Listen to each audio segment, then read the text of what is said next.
Hello, everybody. Oh my god, all the cameras are messed up. I've got to fix this right now. Oh, no. God damn it. Why did it not save? Why did it not save? Oh no, and my pen doesn't have any... Oh my god, take notes! Wow, literally nobody is in the right place. Oh my god, this is so bad. Well, hi, How everybody. did that happen? I like raw fish and taking dips in moats around small towns. No, that's me, you fucking metal dick. No, he has one of those. We'll see. We don't talk about We don't talk about that. There we go. So, hello, everybody. Good to see all of you. Thank you for coming in tonight. We're super excited, super stoked on how things are going to go on tonight's episode of The Fae Lie. Get out all the shittiness of the rest of this week. As we've all agreed, It's been a weird week. So, today's Wednesday. It's hump day. We're through half of it. Let's move on. Enjoy a nice, relaxing evening. Enjoy our tea for the evening. And then get into the ridiculous heartbreak. So, do we have any announcements or anything tonight? Kev, you did your Nuzlocke. Oh, yeah, we had your new stream on Saturday. Yeah, we sure did. I tried to stream myself. It failed, but the other streams were really, really good. So, hee-haw. Yeah, no, it was Horde of the Dragon Queen, Session 1, with, like, Shays Aiden, Jessica Wings, Web-Edited Hero, BB Merrill, and Lightbox Gnome, and yeah, they had an amazing time, and that was my first DMing, like, an official pre-written campaign book, too, so it was super fun, and, like, the first chapter of Horde of the Dragon Queen, my god, is fucking crazy. Like, Jesus Christ. It's a shotgun in the face story. Things happen, run! Pretty much. But yeah, no, it was a really, really successful first stream. Looking forward to doing those on Saturdays. And we'll be streaming it from our channel this Saturday because Jordy Rose will be helping me stream it, and it'll be good. So I won't be in the hospital this time. It's okay. No, you won't. Oh, God. Oh, yeah, I was in the hospital. Yeah, I had kidney stones. It was great. Welcome to the club, baby. Yeah. We don't need to talk about the details about that, though. No, because it's totally fine. That's just, gonna keep stuff drinking. that people care about. Yeah, exactly. That's why we're drinking tea. So, anyway, hello to everybody in the chat. We love all of you guys, but we are going to go ahead and focus on tonight's story as we dive into this week's episode of The Fae Lie. Yeah. So, last we left off, having struck a bargain with Martinet Ludinus Steleth of the Cerberus Assembly, the group was tasked with escorting a young girl, Gilda Stalmast, daughter of the Empire's famed weapons engineer Huron Stalmast, outward from their current location of Hupperduke in exchange for a journal kept by the late engineer. The Martinet requested that Gilda be delivered to the Assembly in Rexentrum under the care of Baroness Jessa Iresor, the Archmage of Industry within the Cerberus Assembly. This way her talents, Gilda's, could be explored further. Les Paul, as a member of the Assembly, was set to join the group to ensure the girl's safe transport, and they had the choice of heading straight to Rexentrum to safely deliver Gilda, or follow a course of action beset upon Jules by her family, thereby allowing her to maintain some semblance of the freedom she had gained in the past few months. The group agreed that taking a bit longer to deliver Gilda was acceptable, to ensure they did not lose their new ally Jules, and set off south to the city of Felderwin. Following a request from Jules' uncle Zacharias, just over a week of sunny skies, then darkening rains later, and the group arrived in the farming city. Massive expanses of crop and tilling fields, sheds and farmhouses, before eventually a smaller city center came into view. Making their way across a stone bridge easily 40 feet wide that crossed over a snaking arm of the nearby river, the group settled into the streets of Felderwind and the end of the first leg of their journey. So looking around the city, it is rustic. Thatch-roofed, wooden building, loose cobble streets. Getting into the thick of it, you see that the city proper is divided into three somewhat circular sections, roads darting back and forth throughout each area. The streets are thick with halfling, human, half-elf, and dragonborn citizens, carting fresh produce, fruits between trade hubs, while Crownsguard soldiers get shunted aside by large wagons. Phelan and Jules, you two, with your backgrounds, immediately recognize these people as members... you also notice that there are other guards with differing sets of armors and weapons mixed in. You two recognize these as members of the Righteous Brand, the Empire's military troops. These are not simple guards. There is a military presence within the city for some reason. But Pressing through the crowds, you get a few glances from the guards and citizens, but nobody seems to pay you any real mind, save for the occasional bark to get out of the way from a stocky old halfling tugging a donkey through the street. Eventually, the lanes open up, and you notice one building on the far side of the city where two of the sections meet that is of similar make to the rest of the buildings, but larger. Hanging above a pair of large double doors is a square iron crest depicting a bundle of wheat tied off by sturdy ropes with a pair of horses rearing up, front legs and hooves raised on either side. The guard presence around this building is much more prominent, with a pair of Crown's Guard and a pair of Righteous Brands stationed out front, but the doors themselves are wide open. You see long tables stretched out inside a main hall, and citizens are coming and going from the building without any much mind. As the street ends, however, you see something out of place. In stark contrast to the rustic aesthetic of the rest of the city, there stands a single building, seemingly plucked out of a wealthy district of Rexentrum and dropped amongst these farming folk. White stone, marble walls form a two-story mansion with a pair of buttressed turret towers acting as mock castle parapets facing the rest of the city. The rain splashes down onto the roof of each parapet, and you see that the stone has been carefully carved to form channels for the water to travel down before turning to face the front wall. It splashes and runs down the white stone to reveal a crest on the rock, a pair of olive branches encircling a cursive letter F. The crest seems to be sealed with something that allows it to shine almost pure white even in this heavy rain, and then the water itself is channeled to either side of a pair of ornate red wood doors that stand closed with a pair of Crown's Guard out front. Officially inside the city of Felderwin, what is it you would all like to do? Indeed. I don't trust anyone or anything. Everything is sus. I have a suspicion of my entire surroundings and everyone. Hang on a minute. This isn't Galahad fine. Who are you? I was about to say, you wanna know what is also suspicious? The fact that Saint turned off his camera for 1 second, became Nebula. Yep, I pushed the space bar because I thought it would unmute me, but it turns out it did not do that. Control A unmutes you. Or Alt A, I should say. So we've just arrived through the city, the front city gates kind of thing. This little, like, is it a city or is it a village? It's more of a village, right? It looks like a village, but it's the size of a city. There are a lot of buildings, a lot of homesteads. You see a ton of traversal of massive wagons carting huge bales of wheat, lots of vegetables and fruits getting packed onto caravans. The time that you spent just kind of wandering through the city, where in a lot of cities these have normally been produce wagons, right? People are able to buy goods off of them. With these ones, it instead seems to be farmers and their farmhands that are actually escorting them to kind of drop points that are then being picked up by much larger crested caravans, Crown's Guard, the seals for multiple cities across the Empire. This seems to be a diversion point, essentially, where all of these goods are stored and then sent off to differing cities within the Empire. So it's like a trading route sort of hub. It's the starting point for the vast majority of farming goods that are done within the Empire. Yeah. Well, entering into this part of the town, obviously we came here with Jules kind of leading the way.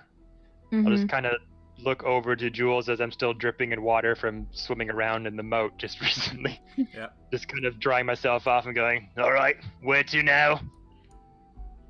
Well, we could either make our way to my uncle's mansion, or if any of the rest of you have anything else you would like to do here in town, we can do that first.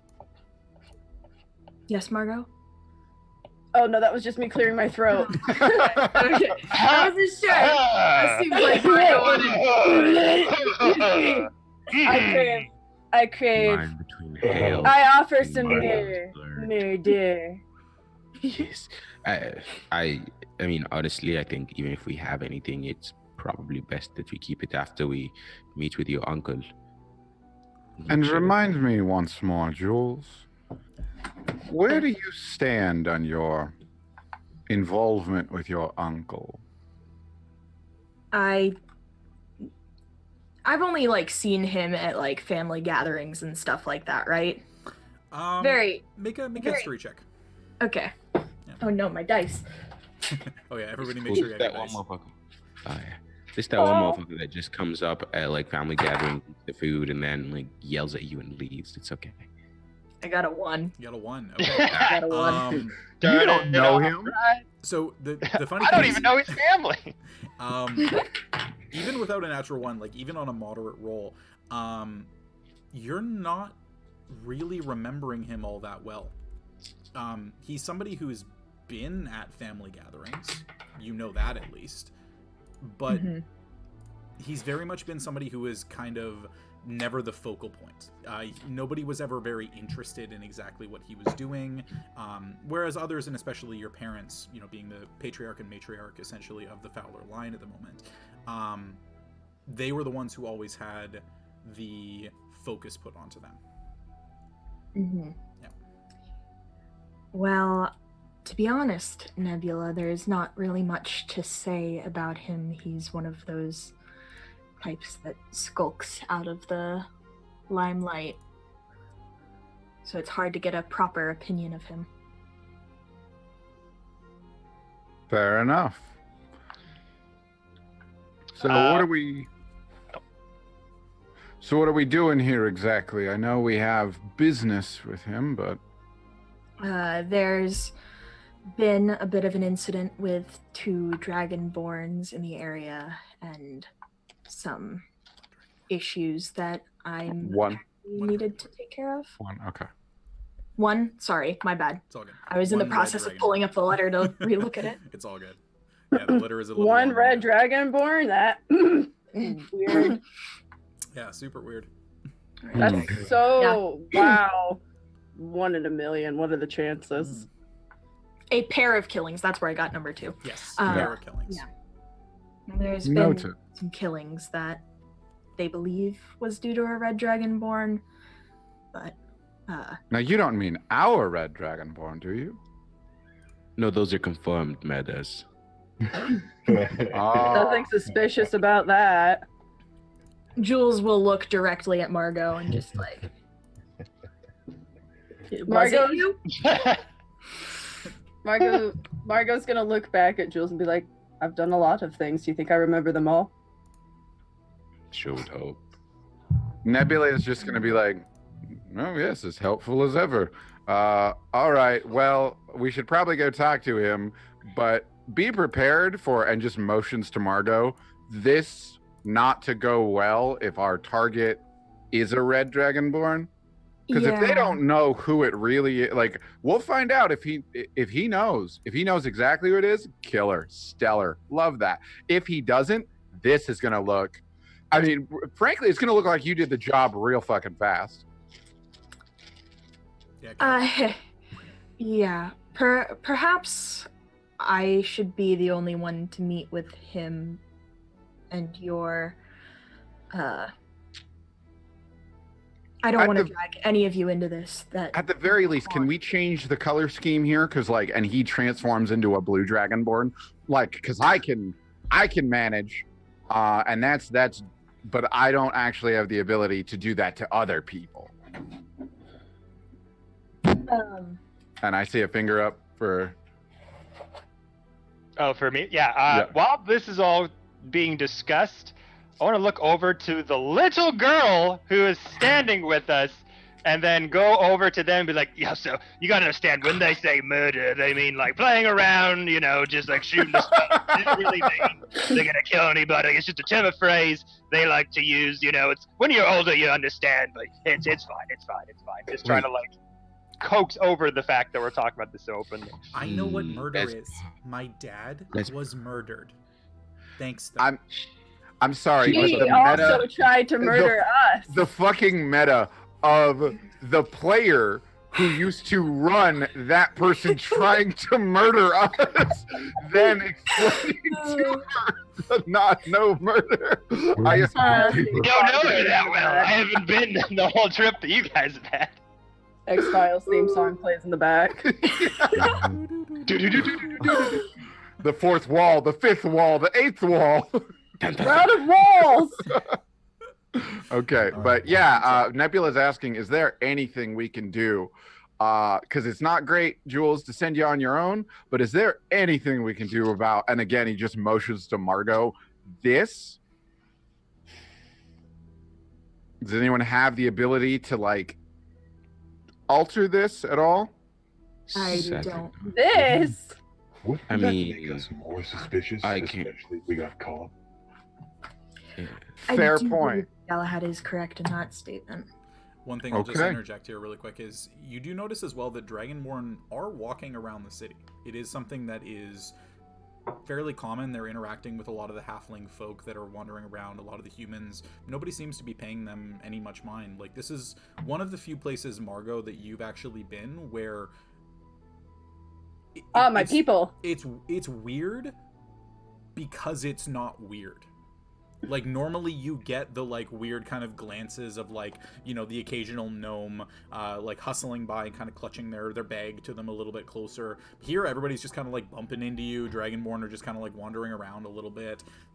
It's not exactly abnormal like it is in a lot of other cities in the Empire. Yeah, No, exactly, Hades. The normalcy of it is weird. Yeah, I'd just be like, would you look at that? It's my seventh cousin twice removed. I Well, hate that guy. I guess we should just do what we came here for first and let Jules here settle some old family business. Lead the way. Alrighty. So, making your way up closer towards the house, you see that there are a pair of Crownsguard out front. And, you know, kind of leaning at ease. It is still raining a little bit. The rain is starting to trickle off a bit, but the clouds are still very dark and gray overhead. It's kind of mid-late afternoon, kind of closing in on evening dinner time when you're arriving. And yeah, so you kind of find yourself out standing out front of the alabaster front of the what you assume to be the Fowler Manor within Felderwin, and the Crownsguard kind of put up their hand and, "Are you who goes there?" Juliana Fowler. Ma'am.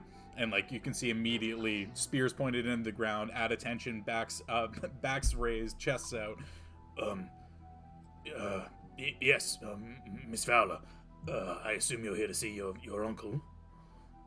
I am, yes. Right, and then you just hear bang, bang, bang, Philip! And then they're just kind of waiting. Won't be just a moment. Philip might be in the bathroom.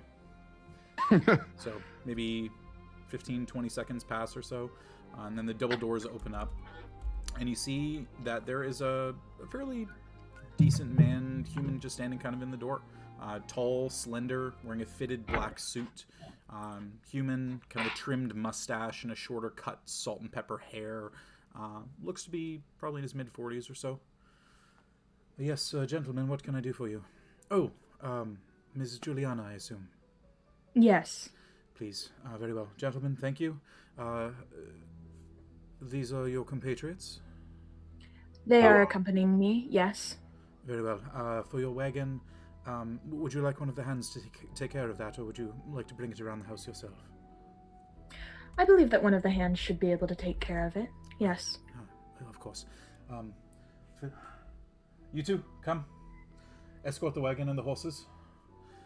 The stables shall be fine, I assume. Do they need any special care of any kind? No, the stables will do fine. Just watch out for the teeth. Thank you. Yes, well, please, come inside, come inside. And you can see that he opens up and kind of gestures to the crown guards, and each one of them grabs onto one of the doors and very heavily pulls it outward. And the double doors open up, and you see yourself standing. Oh, come on. Come on, computer. What are you doing to me? There we go. What are you doing? Error 404. As you kind of begin to walk inside, you see that there are two younger men holding baskets of folded and rolled towels with steam rising off of them. And then, please, allow my staff to take your cloaks so you don't catch a chill. It's frightful weather out tonight. Replace them with these. I assure you'll be much more comfortable. Very well. Perfect. Right. So, follow me inside. It is getting on to the evening. Have you eaten already? Would you like some kind of food? I would like to speak with my uncle, post haste, please. Of course. It will probably be a few minutes. I believe he's having his mid-afternoon bath, but we will have him down. Just follow me in here. And you see that he kind of enters inside, and if you guys take a look at roll 20... God, his name was Zacharias, not Post Haste. You have a weird family. Post afternoon? How many baths does he take? I really hope they have really good raw fish here. Just praying. Nebula's definitely looking around at the group, and as he walks, he just like leans over to Phelan, and he's like, "Note to self: I am Nebula.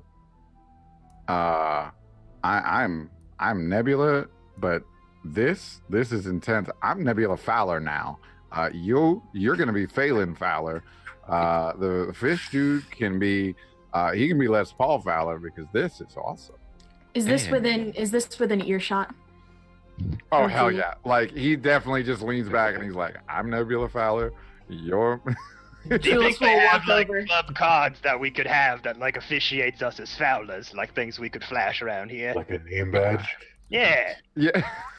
Jules will what? Jules will walk over to Nebula and just kind of lean in and go, "Only tieflings are Fowlers." He transforms immediately into a tiefling. I knew you were gonna do that. Yeah, and he's like, "So, say less. Where do I sign?" Why is this being so weird? Sorry. I can make this work. There we go. Are you willing to train for all of your childhood and sign with the family patron?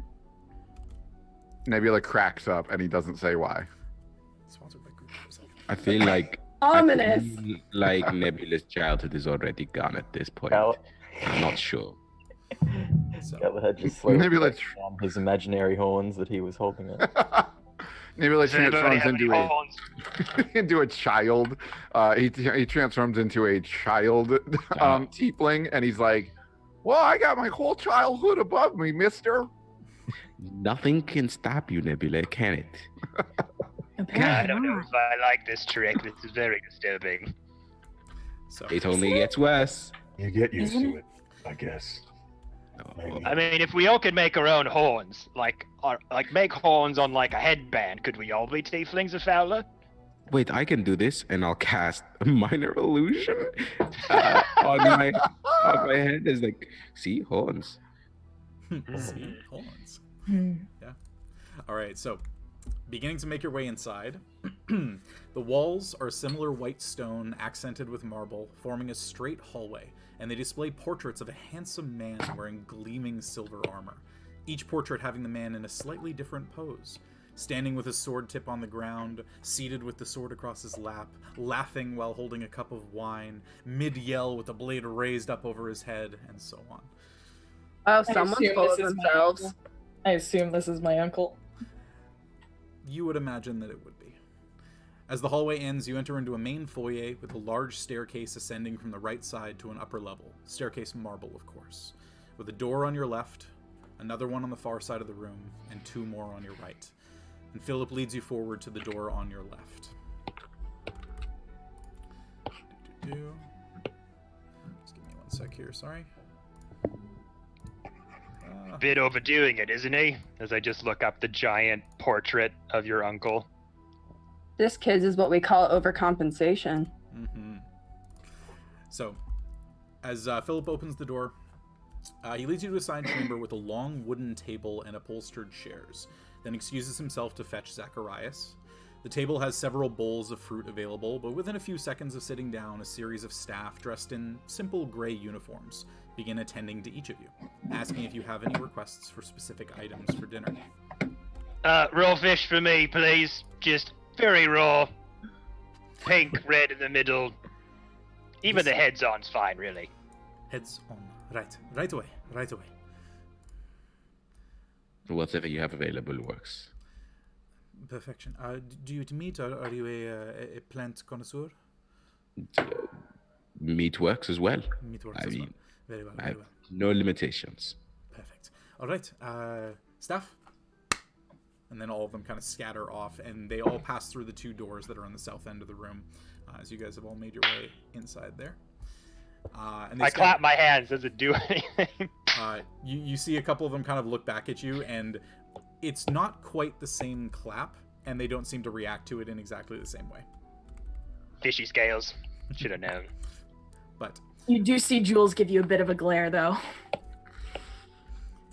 Alrighty. So, as they've dispersed, the door swings open again, and a human steps in that looks vaguely similar to the portraits from the entry hall, but nowhere near the muscle definition. Probably couldn't even wear the set of armor that the guy in the pictures was wearing. Not scrawny by any stretch, but just a man the artist seemed to take a few liberties with their depictions. Fair-faced, auburn hair that falls loosely just above his shoulders. He's dressed in a dark red shirt that sits freely upon his frame, and you can see that his hair is still a little bit wet as he kind of pulls down a towel and just kind of tosses it at Philip. The shirt's probably a couple sizes too big, but he looks relatively comfortable.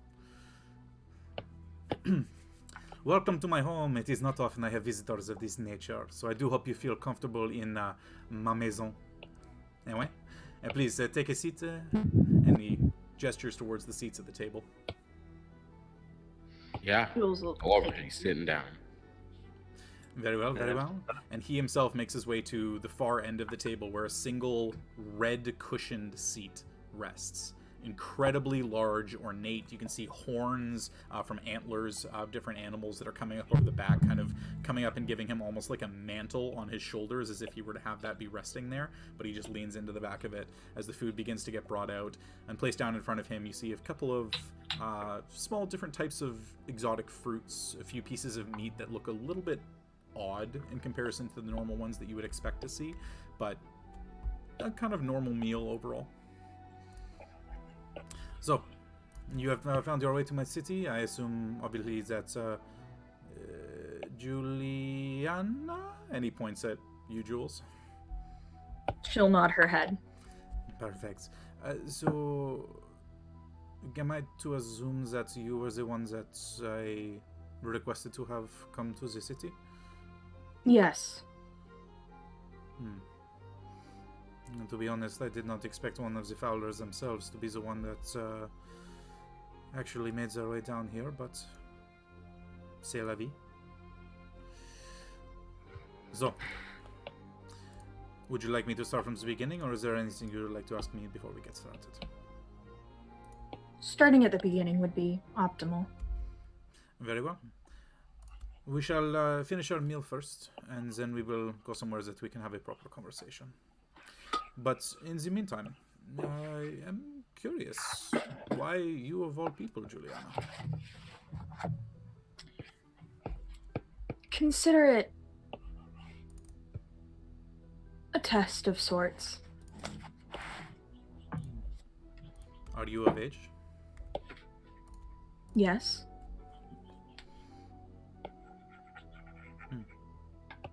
Interesting.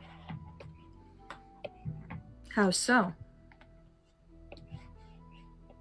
Being of age and being out in the world on your own, even with a group such as this, I assume they are not associated with the family in any way? No, they're not. That is why it is interesting. It is, how you say, strange. But nonetheless, the least I can do is be a gracious host, having you in for this evening, ensuring that you are well fed, ensuring that you leave with a suitable amount of information, something that should be of any real interest to any of you who like a good mystery. So, tuck in. Tell me, how was the trip down from... Where was it that you were? I assume nowhere further south than here. We came from Hupperduke. From Hupperduke. Oh, lovely city. Very short people. Well, then again, the halflings in this city are not exactly much different, eh? I don't like it. Yeah, I don't either. I'm just looking at it with a furrowed brow, just being like... Yeah, no, Margot's very much, like, upturning her nose at him. And you can see that he doesn't even seem to be paying any of the rest of you any mind. Like, any Hey, of Jordan. the... Oh, yeah, sorry, go ahead. I cast Divine Sense. Okay. Looking around the room. You know what? You held off longer than I thought. You did. I'm proud of you for it. There's just like a vein on Corso's head. He's just like, I need I It's just gotta like do it. slowly starts writing G-I-V We're across only his like a half forehead. hour in, man. Usually it's like the first 10 minutes, so good job. Yeah, I let him get us to. I let him buy us dinner first. All right. Hmm. You guys are tucking in, and the food is, by the way, delicious. Like, this is truly top-notch food. And Jules, for the lack of all real enjoyment you ever really got from being in the family as an adult, it's tough to say no to a really good meal when one comes across your plate. It's tough to give up the nice parts of Yeah. being rich. Yeah, it's the things. It's the Wow, I little can't hear things. you over the privilege. Yeah. Hey, Jordy, don't skip me on this. I need to know. Yeah, no, I know. People- As you're tucking You into gotta the tell me. food, Nebula, is you kind aware. of looking around the room and looking at Jules and looking at this individual. Divine Sense pings. So for your Divine Sense, remind me. I get Celestial Fiend and Undead within 60 feet that's not behind total cover. Okay. Inside this room, Or the Hollow spell. inside this room, looking around at the food, at all the individuals, at Zacharias, the new person standing or seated before you, none of it pings. Nothing of any concern. There's a little bit of a flash looking at his eyes specifically, but nothing that isn't of any worry. You just get a little bit of a celestial ping from his eyes. But he himself is definitively human. 100% taking out my journal and I just jot that shit down. sus. Alright. Yeah. Good to know. So, the meal continues. A little bit of silence here and there as he kind of tosses out a quick question, and Jules, you just rapid fire an answer, and everybody tucks into their food after a long day of traveling. You can see that Gilda's starting to fall asleep in her chair a little bit. It's been a long, 10 days on the road. And he kind of looks over and, is this young girl, is she one? And he looks around and goes, not you. I assume she is not yours, Juliana. No. Then a stray you've picked up along the way. Well, this is fine. Would she like to turn in for the evening? I assume you will be staying with me, or is there somewhere else in the town you would like to stay? Jules will look to the rest of the party and kind of cock an eyebrow and what do you Nebula immediately cuts that off and is like, she prefers to stay around us. Staying around you? Very well. Was the conversations that we have is not ones for children's ears to be privy to. So perhaps she can spend some time in the sitting room, get comfy in front of the fire, perhaps fall asleep on the couch, and then we can get You'd her be out. very surprised the kinds of things she's been witness to. I'll just say that now. Really? Do tell, Blue Man. Yes, one time, Les Paul came out of a river holding a fish, and he bit into it straight through without cooking it. So, you could imagine the things that she's seen. Is that... It was uncooked fish. There were a lot of words there that I did not understand. First off, what is a Les Paul? That's Oh, me. I'm Les Paul. Oh. That's me.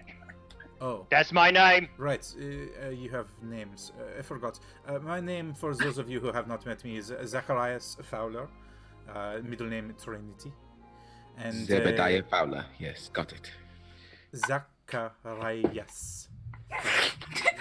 Zacharias. Got it. Zekaflias. Perfect. And you can hear him kind of trail off in a language that none of you understand. But Who Alright, got what French on language there? is it?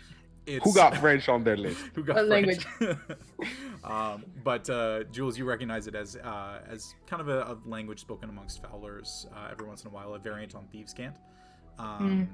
But you can hear that he just kind of trails off a little bit. And so, Zacharias Trinity Fowler, user Les Paul, obviously Juliana, my dear niece.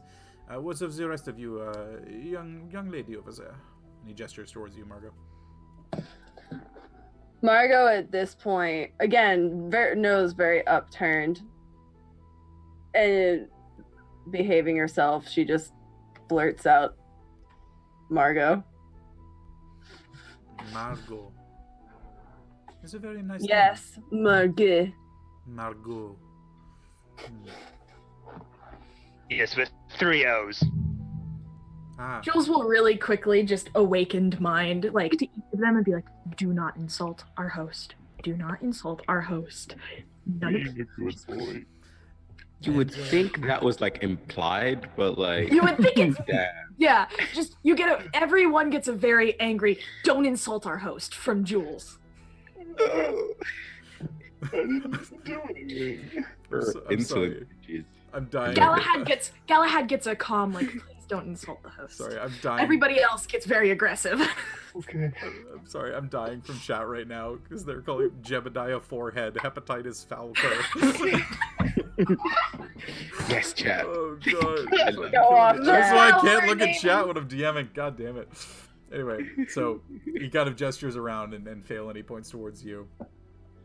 Yes, Phelan Rock at your service. Phelan Rourke Yes. of the Rourke family. No.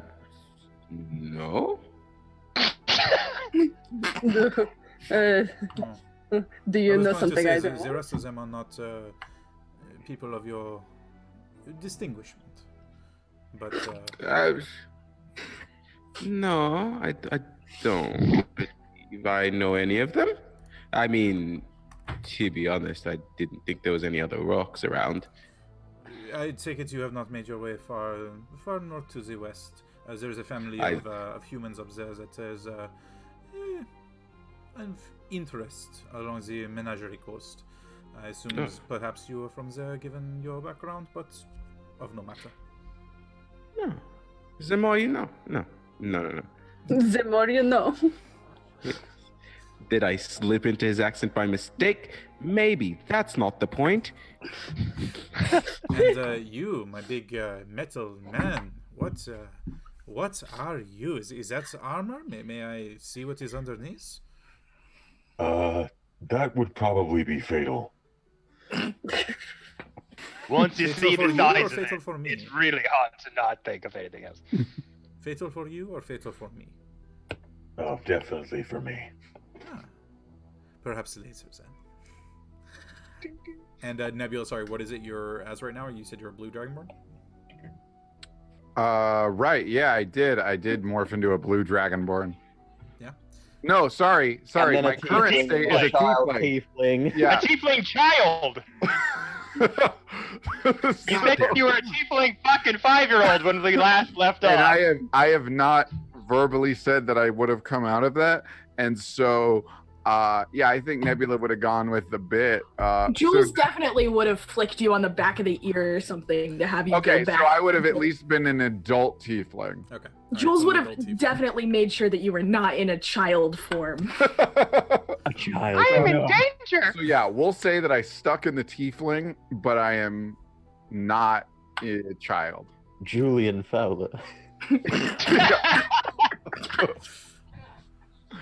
my god. But yeah, so I'm in an adult tiefling, and I think I'm an I've adult. got horns that are like mimicking Jules's, because that was the closest tiefling I had to look at. Yeah. I Fair enough. swamped John. So, as a tiefling, he just kind of, interesting. Another one like my sister. You two are not related, I assume, or together in some way? And he just like leans forward and he's like, Nebula Fowler. Oh, you took our family names. Juliana, this is so exciting for you. When did this happen? It's a very recent. Margot acquisition of a retches name. into her food. There is an audible clank as Galahad. Clank. Yeah, Jules, so you've gotten a lot of angry glares from Jules. This one is even more, and there's a bit of like ghostly essence like frilling off of their eyes at this point. They're just like, we're not together. That was a illy timed joke on his Dang. behalf. Yeah, no, the Is that Fowler the thing guy is just a 50 didn't coincidence. Yeah. Dang. Is it Fowler Two thing? Is it- tieflings named Fowler. What's the what are the chances? Yeah, different spelling of the name. Same thing Yeah. as the walk thing, apparently. Quite. And you can see Nebula that he's kind of regarding you with a little bit of derision. For your changeling appearance, is there any kind of a check that he can do to see your true nature, or is it 100%? Because it's not just is it just disguise self, or is it like?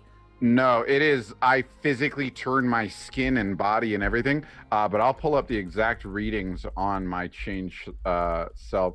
So as an action, you can change your appearance and your voice. You determine the specifics of the change, including your coloration, hair length, all of that. You can make yourself appear as a member of another race, though none of your game stats change. You can't duplicate the appearance of a creature you've never seen, and you must adopt a form that has the same amount of limbs and arrangement as you. Your clothing and equipment aren't changed by that, and that is it. So I literally just like skin melt into this thing, and there's no seeing through it because it's literally me. Just give me a sec. Now, if you had something to undo a shape changer like Moonbeam and shit, you could force me to like revert to normal. That's definitely a thing. Oh yeah, good idea. So you see with your tiefling form in place, and Jules kind of having this side-eyed conversation and like very clearly snipping at you a little bit about what's happened. You see, how long does Divine Sense last for? It's 10 minutes, right? Yeah, I believe so. Let me. Okay, so that's run out at this point. Let's see. As an action, you can do this until the end of your next turn. Okay, so it's instantaneous. Okay. Yeah. So you don't notice anything. Jules, make a perception check for me. I will. That's a 17 plus. Oh god, I have to see what my perception modifier is. Oh. 17 plus numbers. 2 plus 2, so a 19. 19. Okay. Ooh, I get to roll dice for the first time in a while. Oh God. I'm gonna use my ostentatious gold dice for this guy because that feels right. That feels right, yeah. Ostentatious seems right about up there. That's a natural 20. So. Jules, you don't notice anything. You kind of are half expecting something to happen, and then you kind of look at him, and he's just kind of staring at Nebula, and then his eyes just kind of narrow a little bit, and it has been quite some time since I saw one of your kind around these parts. Perhaps your true form would be a little bit more comfortable in these situations. As he is It would cast be strong. Nebula immediately recasts Divine Sense when he gets called out. Okay. You notice that nothing has changed. In terms of what Divine Sense can ping, his eyes are still pinging a little bit, exactly as they were before.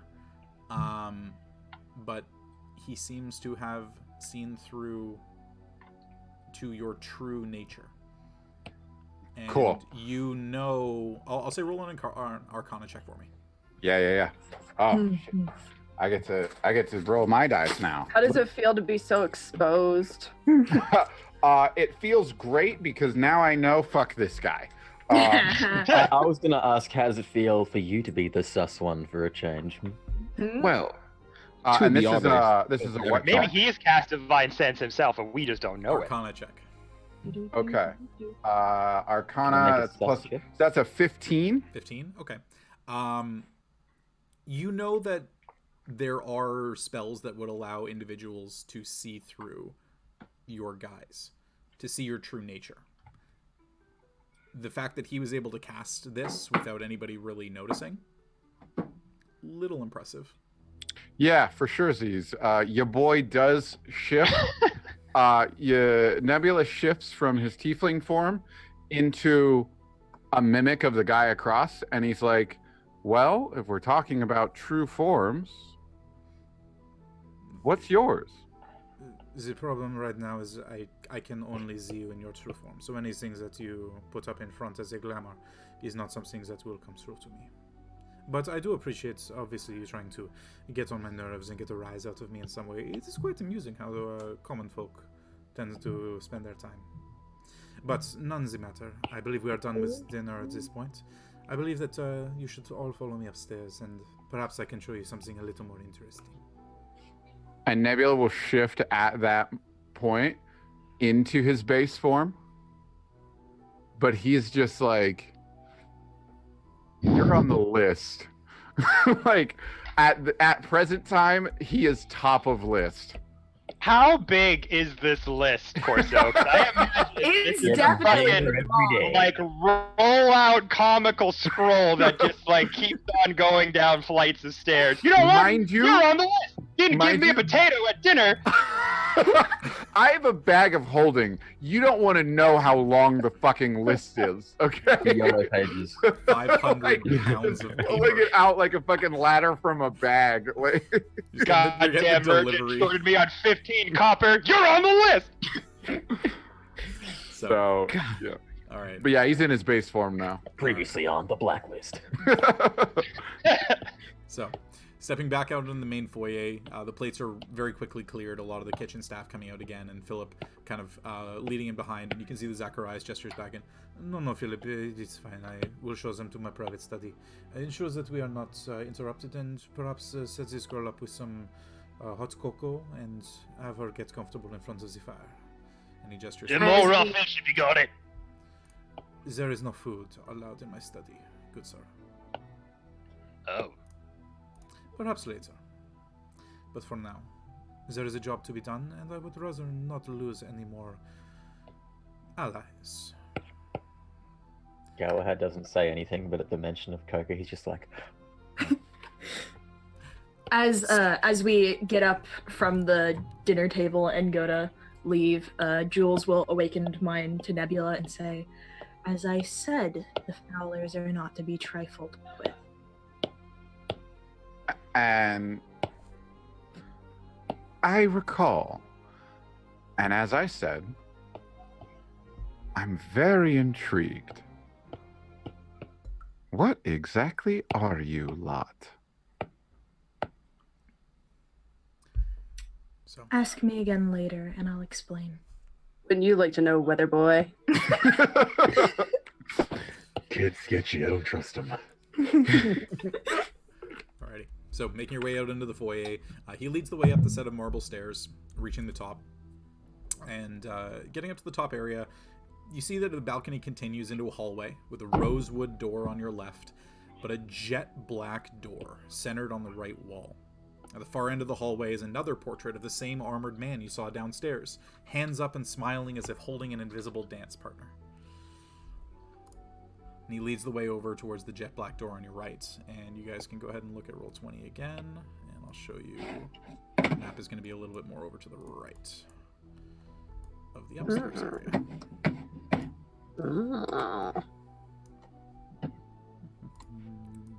Reveal that. Reveal that. There we go. So, upstairs area there. Zacharias stands in front of the jet black door, pauses for a moment as all six of you are kind of making your way down the hallway after him, and just... could you all just look away for a moment? I could take away your sight, but I imagine that would be a little rude. I'll close my eyes. Keep your secrets. Jules will also divert her eyes. Margot's not happy about it, but she'll close her eyes with a huff. Actually, you know what? Fuck this shit. I'm gonna try and see. if You're I a can- rogue! Be sneaky! Alright, Yeah. go ahead and make a stealth check for me. Yeah, baby. All right, come on, roll 20. Ah, fuck you. I have a +8, but I did definitely just roll a nat 1, baby. Alright, so that's a 9. Oh my god. So you kind of instinctively closing your eyes and turning away a little bit, and instead of doing the thing where you're just like, you know what, I'm gonna be smart about this, and you're gonna open your eyes and look back, you kind of like half turn around so you're facing him a little bit, and you just bump into the wall, and then open your eyes and look right at him, and you just notice that he's just looking at you and has his hand kind of up in the air near the door. And then it's just kind of, Sir, please, turn your back. I do not want to have to blind you. Yeah, sorry, I thought there was a fly. My bad. I'll close my eyes for real this time. Nice recovery. You all hear a slight muttering under his breath before a series of loud clicks of retracting deadbolts come from the door. All right, this is fine. Follow me inside. And the door swings inward. Just if I could jump in. Yeah. From a, I was going to say lifetime, but that's not the correct word at all. From a several sessions of experience of just unintentionally hearing everything the party says around me when they think I'm asleep. Yeah. Can I make like a perception check to see if I hear what he's muttering? You certainly can. Go ahead and roll a perception check. Oh yeah. It was a 6. Never mind. Sounded like some really weird words. Oh, +0. Okay. Sounded like some really weird words. It's a language you've definitely heard before. You're not sure of what the words are, but the language that you heard started as one, changed, and then was a little bit different. You have no idea what he said, but you vaguely understood that it was a language of some kind, but then the language itself changed. That's too good. Could Jules also roll a perception check? She wants to make sure that, like, if anything goes badly. That's kind of cocked, so I'm going to re-roll it. That's a 14 plus 2, so 16. 16, okay. You notice that this is some kind of a phrasing or saying that is in 3 parts, in 3 separate languages, starting in Draconic, running through Gnome, and then... Oh, sorry, I should say, actually, what languages do you speak? I apologize. I should have said that. Well, I speak Draconic, so I understand the first part. Common, Infernal, Elvish, and Dwarven. Okay, so you wouldn't understand the first 2 languages, but you would understand the third as Infernal. Okay. Yeah. Margot, depending on where you were, what's your passive perception? That is 11. 11, yeah. So you wouldn't even understand the first language. But would I have... I speak Common, Elvish, Sylvan, and Gnomish. none of those, you wouldn't have understood any of the languages. But Undercommon? Ooh. Nope. All of us being like, wait! I wouldn't have cared even if I could read I think I only know... But wait, there's more. I wasn't listening though, so it doesn't matter. Yeah, it's all good. So, but in any case, the door opens inward, and you see that there are a set of 3 couches arranged around a low table with lit candles. On your right is a thick pane of glass resting on a pair of carved tree trunks, essentially creating a desk of some sort. But directly behind it is a massive, massive wall painting. A similar figure to the portraits in the hall out front, but the man is now bare-chested and overtly muscular, with his arms wrapped around a raging bull's head in some kind of a submission hold. Can't control myself. Galahad just looks at the painting. And he just... Who's that supposed to be? Nice bull. I see that you appreciate fine work. That is me, taking the bull by the horns. It's how I handle my business. It's a metaphor. I think I saw a president of some country with this exact same pose. I don't know which one it was, but looks familiar to me. That may be, but this actually happened. And he takes his seat behind the desk and kind of gestures for all of you to make your way over to the couches that are seated on the... Can you just press X to doubt? Jules will take whatever's the centermost.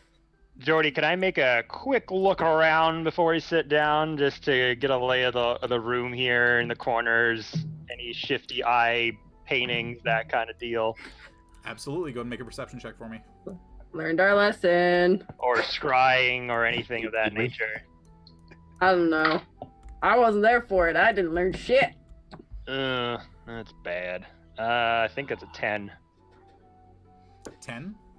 Yeah. The room is pretty bare. The painting is like the big thing that every eye gets drawn to that. There are no other paintings, no other portraits, nothing else on the wall that would detract from that specific piece. The only thing you do notice is that outside, obviously, from the couches that you're sitting on and the carpet and the little coffee table that's in front of you, there are 2 long benches. Or sorry, not benches. Like workbenches, workspaces that are on the opposite side, and you can see those that are on the map there. The benches look pretty ordinary, good craftsmanship, but a couple of cabinets that are all closed, and that's about it. Galahad? I would like to cast Divine Sense. Okay. Oh my god. All right. So you Oh go my ahead god. and Divine Sense. And looking around the room, you've got everything in plain view. You're looking at the cabinets, you're looking at the floor, the couches, the painting, the man. And you see the same little bit of celestial behind the eyes that Nebula saw, but that's about it. Fuck. Never mind. Alrighty. So, Starting a trend. It matches what Nebula has seen of Jules, right? make a perception check for me. Me? Well, Yeah, see if you well, notice she it. hasn't said anything. That's true. Oh, sorry. I totally wouldn't know. misunderstood. I was thinking that, like, you looking at Galahad doing the same thing that Nebula did. I totally misunderstood. Yeah, Jules you has would have seen me no do idea. it once before. Yeah, you would have no idea that this is even really happening. Okay. And you don't know, obviously, what they saw because Nebula hasn't told you. Yeah, that was very metagamey. I just wanted to know myself. That's all right. So I shall sit and wait patiently. All right. So he makes his way around the desk, takes a seat, and you can see that he starts pulling out a series of folders, a series of pieces of parchment, and kind of rifling through them a little bit. Right, so down to business. Please do not interrupt me. Over the last few years, I've assembled a trustworthy local team that allows me to carry out my business in this city uninterrupted. They don't bother me with my dealings, and in turn, I keep them entertained and comfortable. But that only works if my friends stick around. So I make sure that anyone I work with is here for the long haul.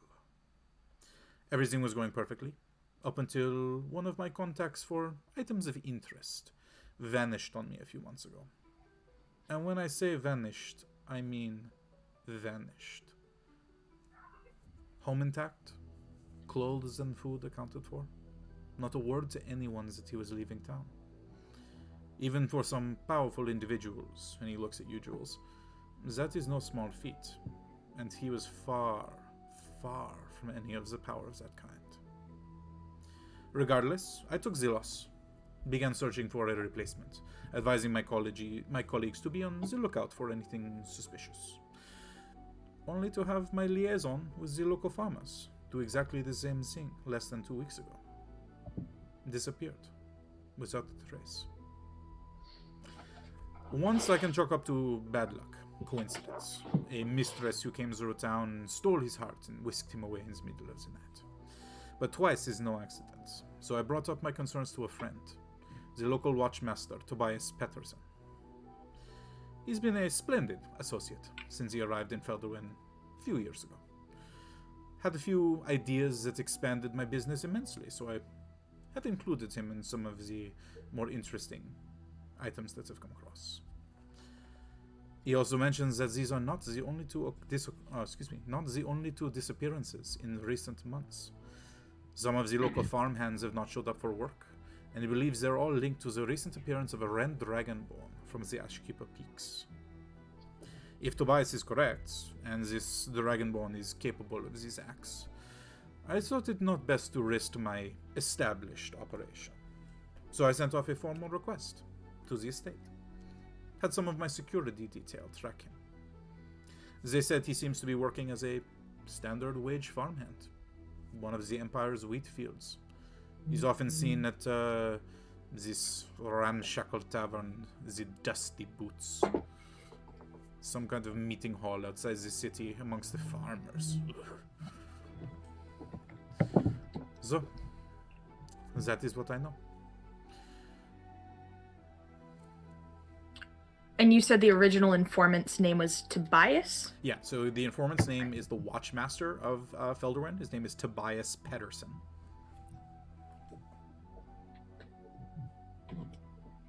Now, I do not know the name of this man. I have not cared too much as Tobias took over the investigation, him being a lawful man of the Empire. He thought it was better to be taken care of in that kind of a manner, rather than using my contacts. But one does not fuck with my business. And that is why I have brought you in. I see. Now, I do not know if any of this is true. Tobias could be out on a limb, crazy as a Mad Hatter. But he is a trustworthy ally. I have no reason to disbelieve him.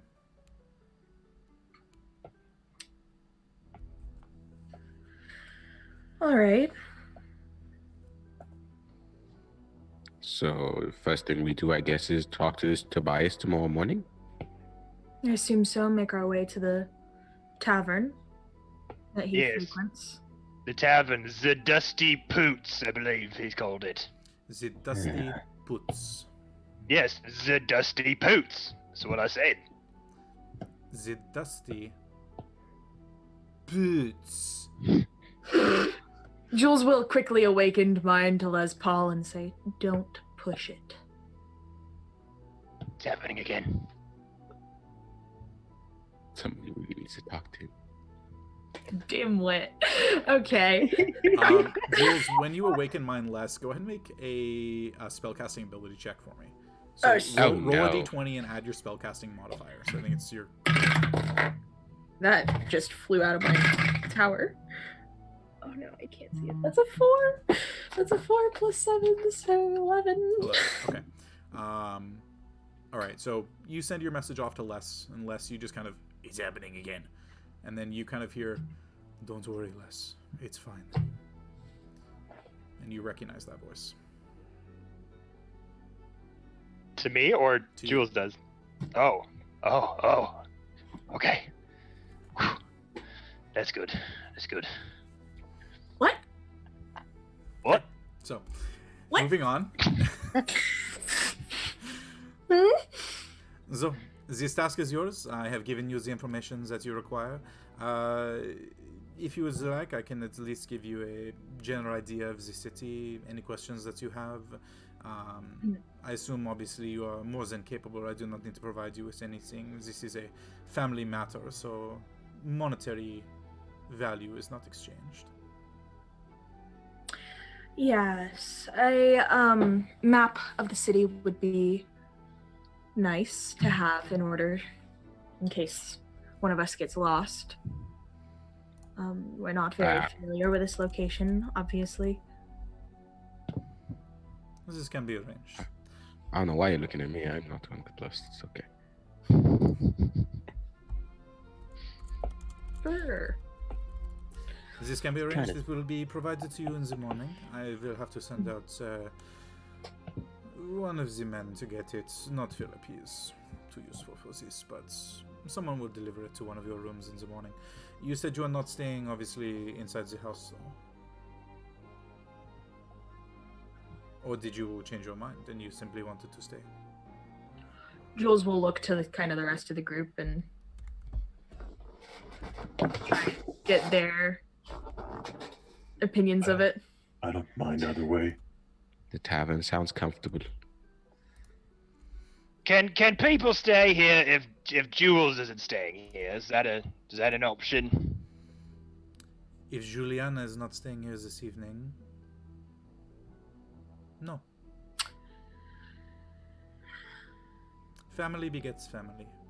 Friends of family will stay if family stays. I see how it is. All right. But Margot, Nebula, if the two of you are comfortable staying here, then we can.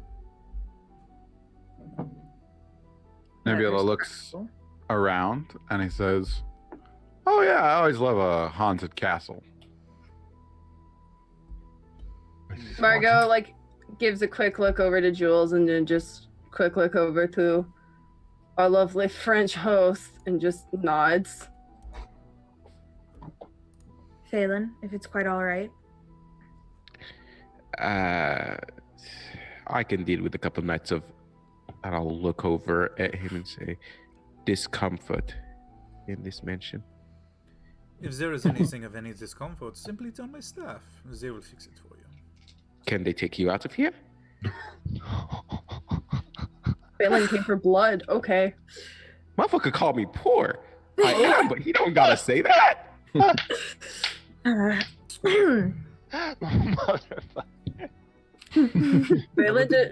Balin literally was like, "Oh, so you want to throw hands?"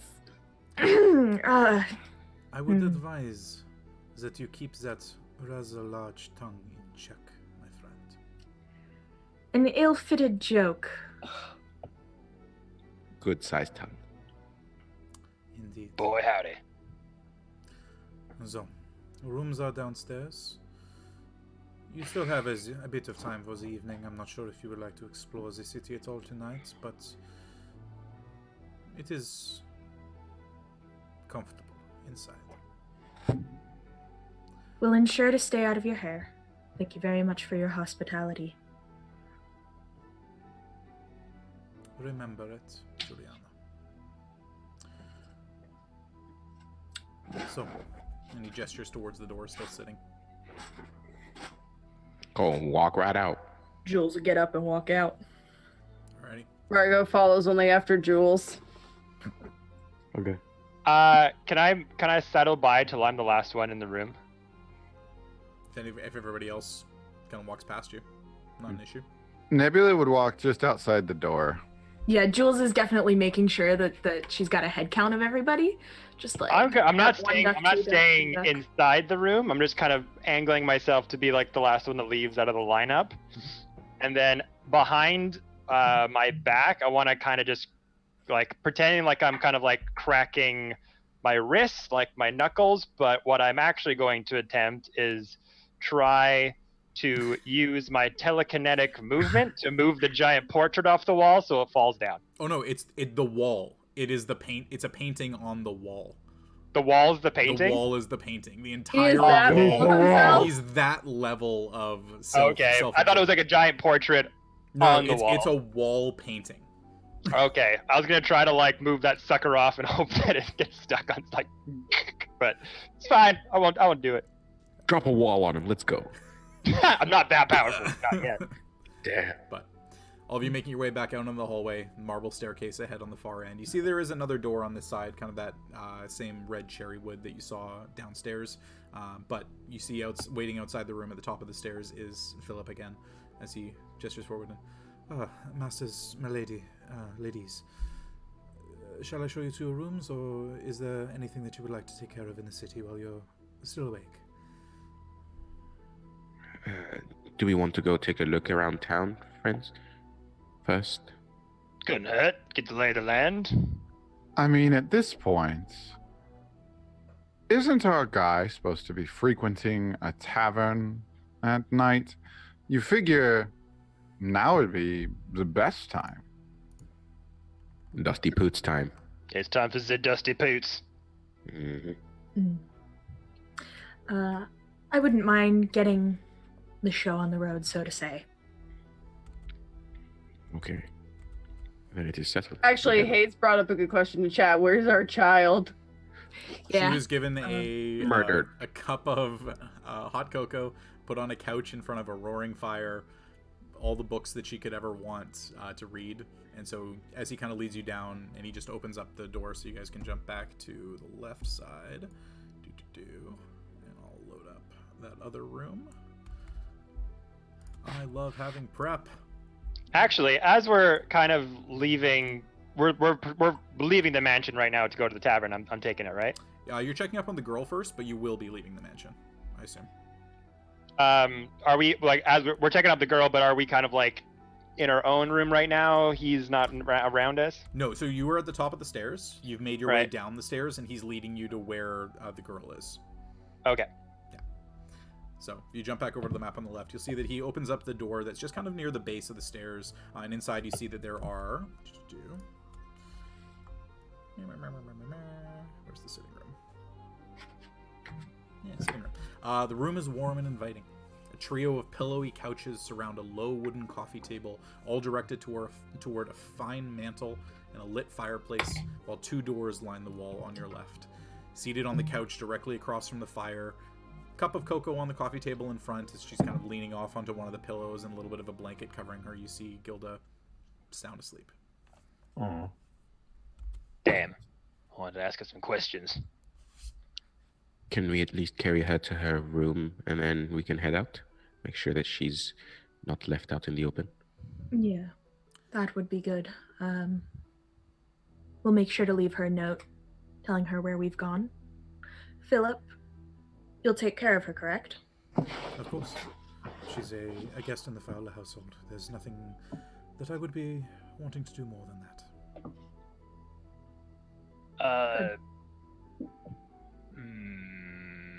I have taken her underneath my care, so treat her as though she is one of the family. Understood, Miss Juliana. Hey, Gary. Is that your name, Gary, right? Or is it something else? Philip. Philip, sir. Philip. Philip, right.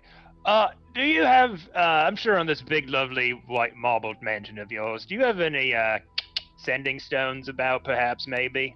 Is it like a 2-way Sending thing? stones? I'm not sure exactly what you mean. What are sending Rocks. stones? Big old rocks. You Ooh. can talk on them. We have- Other people hear them. Wait, sorry. Rocks, we have. Big rocks, we have. You can talk to rocks, but no one else will hear them. He's asking if you have some form of long-distance communication, Philip. Oh, a means of magic, I assume. Yes, Philip. Right. Unfortunately, not available to ourselves. That is something that the master keeps in his private study. I see. Well, we had best not bother him at this late hour and get on our way. Or any hour, for the matter. Precisely. Very well. Please follow me. I assume one of you is fine to take the girl? Yes. Good. I'll go ahead and pick her up. Okay. All right. And you can kind of grab her, and so the blanket is kind of falling down a little bit. You cover her over, and like she wakes up a little, but just kind of like is very nodding in and out of consciousness after being on the road and not. Yeah, sleepless no, I've nights been per around se. the block a few times, Geordie. I know the strat. You pretend to be asleep, so your parents pick you up and take you to your room. I know what's going on You here. got it. But with Philip leading the way, he leads you towards the back, kind of underneath where the balcony is above where the marble staircase leads to. And he opens up the door there. And eventually reveals... Oops, that's the wrong thing. Reveals, not hides. There we go. Reveals 5 rooms at the back of the house, each with a very large queen-size bed. So a couple of you will have to double up, but it is at least definitely comfortable. Each of the rooms are set with a very pillowy bed, lots of blankets. There are nice fur rugs that are on the ground, end tables for any of your belongings, storage cabinets, things like that. All right. Cool. I'll drop her down at one of the beds and turn around to everybody else. Right. Time to hit up a tavern. Yes. Just my speed. Philip, what is the most efficient route to get to this tavern? The Dusty Boots? The Dusty Boots. It is part of the tillage, the farmlands that are outside of the city proper. Probably take 20-25 minutes to get there on foot. The sky has cleared up, thankfully, since you've eaten dinner and since your meeting upstairs with Master Fowler. Should be relatively calm on the roads. Essentially, just follow the main road. There will be a turn-off point where a series of farms kind of converge, and then a single large road that leads towards a very ramshackle inn and tavern. You'll hear it before you see it. We'll put it that way. Understood. Perfect. I would say All right. be safe, but the only threats around here, thankfully, are the Kryn. So. And the murderer. I'm sorry, the what? That is true. Well, I mean, I guess that disappearancer is that the better word? What The Vanisher. disappearances are you talking about? It's a traveling magic act, I've heard. It's quite a show. Have you not seen the circus come through, Philip? You really ought to get some time off. Sadly, I don't know what time off feels like. It's the downside of living so lavishly is that you don't exactly get much time to yourself. And you can hear at that moment, Philip! From a top of the stairs. It's just duty calls. Be safe. Thank you, Philip. Enjoy yourselves this evening. And I hope you enjoy the city. Well, when we come back, Philip, if you need a break or anything like that, you can just tag me and I'd be happy to take care of any services or things around the house for you, you know, that kind of thing. If you need like an hour break or something, you just let me know. I can help as well. I'm sure the master would be delighted. Well, this guy over here could change into people, so he could probably just change into you and give you like an hour break, no problem. Can't you do that, Nebby? Instantly transforms into Philip and is like, And you Yes, see he's just I kind of taken couldn't- aback, and it's just, oh. it's like looking in a handsome mirror. And he like puts up a hand and like tries to like touch your face a little bit, and do you imagine? It's like the scene yeah, in the I Abyss. mime him. Just- And I'll reach out towards him. This is so strange.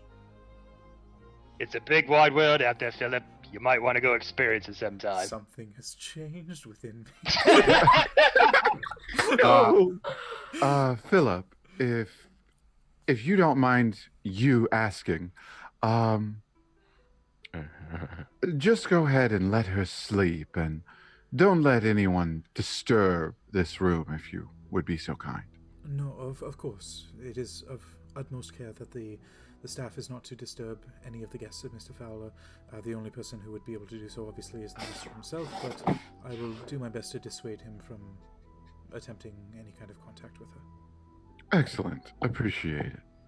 And I'll shift back to base form again, and I'll start pulling out my notebook to tear out a page to leave a note for her. Alrighty. So, heading back out into the Felderwind proper. Mm-hmm. All right. Well, hold on. Yep. I just wanted to establish this. When Philip leaves the room, I'm going to do something. Has he left? Yeah, he's taken off, All right. and you can see that he goes back into the dining hall, and you can hear a couple Cool. of plates and dishes are being cleared still. So I leave a note for her, for Juliana. No, sorry, that's you. Gilda. That's me. Gilda. Yeah, I leave a note for Gilda that explains we went out to investigate something. Do not leave the room. I will know. We'll be back soon. And then I fold that up and I set it. I set it next to her. So like if there's a little nightstand or something in this ritzy place, it's right there. Yeah. And I write Gilda on the outside. Gotcha. Kind of just... Jules will lean over as you're writing it and say, mention if she needs anything to ask for Philip specifically. Yeah. And then as we're leaving the room, Nebula's going to make sure that as soon as everyone's out, he doesn't have to physically touch it, but as soon as they shut the door, he's going to cast a first level spell, Alarm, Yep. to mentally ping him if anyone opens this door. Okay, so let me just double check. Alarm has a up to 1 mile radius mentally. Perfect. Yep. 1 mile ping. Yep, sounds good. Okay. As So- soon as we get outside of the mansion and we like round a corner or something, Jules goes from her very like poised demeanor that she's been and just kind of slumps down and you all That went great. that went fine.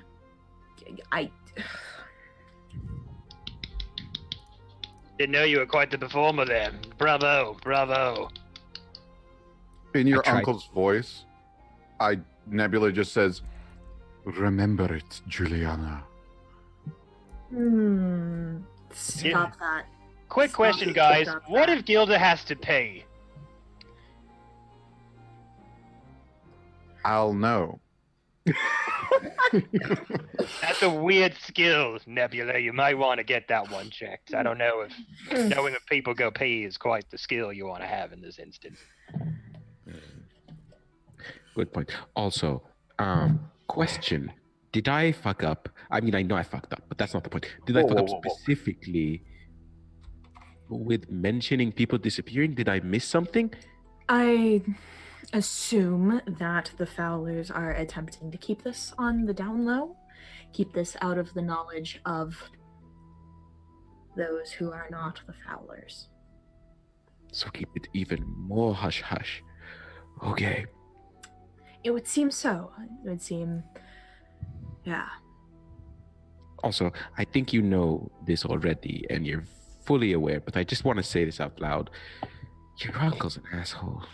The majority of my family are assholes. That I can relate to. Okay. Unfortunate. Wow, I wonder what it's like to have family. Now you're beat to do it. You will join them soon enough. Everybody's gonna die. I took that in the really nice way. I took that in the nice way of they'll come back for you. It's okay. No, everybody gonna die. I flat out, Jordy, I looked at you and I was like... Phelan and I, or Moose and I have been talking separately, and Margot, we love you. Anyway, so... I knew it. Fail in, fail I. It's all coming together. Look between the cracks, WandaVision. It's right in front of you. Yeah. It's all just trauma. Who is the engineer? Who is the engineer? It's Zacharias. Oh, fucker. So, our goals are be stealthy, I guess, in our questioning, but go to this tavern and try and figure out if the Watchmaster has any more information that he can let us know about, or any places that we can hit up. Oh no, we're looking for Red Dragonborn at the tavern, right? I believe we're looking for the suspect, although we could stop with the Watchmaster and see what information he has, since Zacharias Fowler has taken kind of a backseat stance on the information and was rather light on it. That was Tobias, right? Tobias is the Watchmaster, yes. Yep. Okay. Not to be the one siding with the law here per se, but I will point out that Zachariah did in fact point out to us Tobias urged for a more by the books approach and to allow him to handle it. Our presence in the matter is a little more ostentatious here, so perhaps we ought to speak with the suspect first, then. Yeah, we could probably go that route. Not bad. I like it. 6 people talking to the suspect is probably gonna be too overwhelming, so how do we want to do this? Agreed. Well, one person could, stealthily go up there, sidle by, say a few words while the rest of us have key positions around the tavern and look not suspicious at all. Just doing very unsuspicious things. Like playing darts or like wiping tables, looking up. That's a good strategy. Perhaps if Margot and I were to approach him, he would be more talkative. And I can pickpocket him. Yes. Is this a good cop, bad cop situation where I should keep my mouth shut until told otherwise? It depends on how he reacts. If you're telling me to threaten him, I have that in spades. I don't believe that would be wise. I think that we need to go in on a more understanding level. We don't know that this is necessarily the suspect, the true suspect. Oh my god, my dog keeps barking so loudly. Those stray dogs are very loud around these parts of the village. Wow. Gotta just settle down on this. Jesus. Feldwin, there's a lot of stray dogs here. So many stray dogs. That the Bork. name Felderwood comes from a stray dog that found the town, I heard. Bork. Bork. We definitely don't want to scare him away. We want him to give us as much information as we can early on. Why don't you two go talk to this person? The rest of us can cover the entrances and exits of said tavern. So if there's any trying to attempt at escape, we will be there, waiting. Well, All right. I mean, I guess we could also just kind of start gathering information around town and see if people have noticed. You know, ask for cool things to do around town, or what's peculiar about town, things like that, like newcomers would ask for. We should do that on our way to the tavern. Okay, not at the tavern. Okay, To and at the tavern.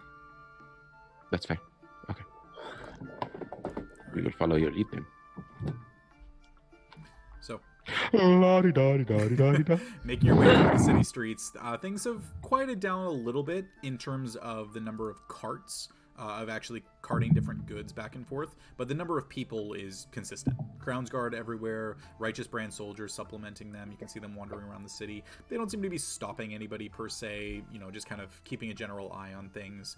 But as you push your way through the city, back the way you came, back towards that same stone bridge over the little bit of a river that kind of snakes out, you find yourselves walking through the tillage. And this is kind of the proper farms that are outside of Felderman proper.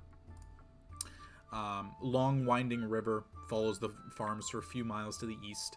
Irrigation ditches, trenches carved out to allow collection, and runs of water through the dozens of fields. Beyond that, you start to hear a little bit of rowdiness. And you start to understand then what Zacharias and Philip mentioned, of the fact that you would hear the tavern before you actually saw it. As you kind of crest over a bit of a rolling hill, the noise of the tavern is raucous, even at a distance. Hearty cheers, laughs, and the occasional clanging of mugs as the workday has ended for some. A few patrons pass through a swinging door to a round of applause from within and shouts of, "The usual, my dear." And stepping inside, you can all just feel joy in the room.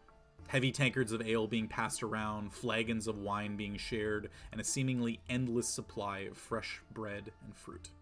Looking around the room, you see at least 8 full tables of 4 to 6 people, with even more standing, kind of leaning in to get their word in edgewise. And on the far side of the room, at the largest table, sits a host of chromatic dragonborn, laughing as cards are dealt and chips are tossed into a communal pot by them, a pair of humans, and an older halfling woman kind of clambering up onto the table and taking a pot every once in a while out of the middle. And that is going to be where we're going to take our break. So, a little bit of an early one It's already today. break time? We've been going for an hour and a half. Damn. Yeah. Too much That flew by. Zachariah nonsense. There, for everybody in the chat, is the Dusty Boots Tavern. A little bit of a band playing off on the side. And yeah, so we're going to come back to this, start interrogating, doing exactly what it is you guys are going to do in a little bit. I just figured we'd do this now before we start getting too deep in. So, all right, so we'll see you guys back here in about 10 minutes or so. We'll try and keep it short. And yeah, looking forward to seeing where this all goes. Talk to you guys soon.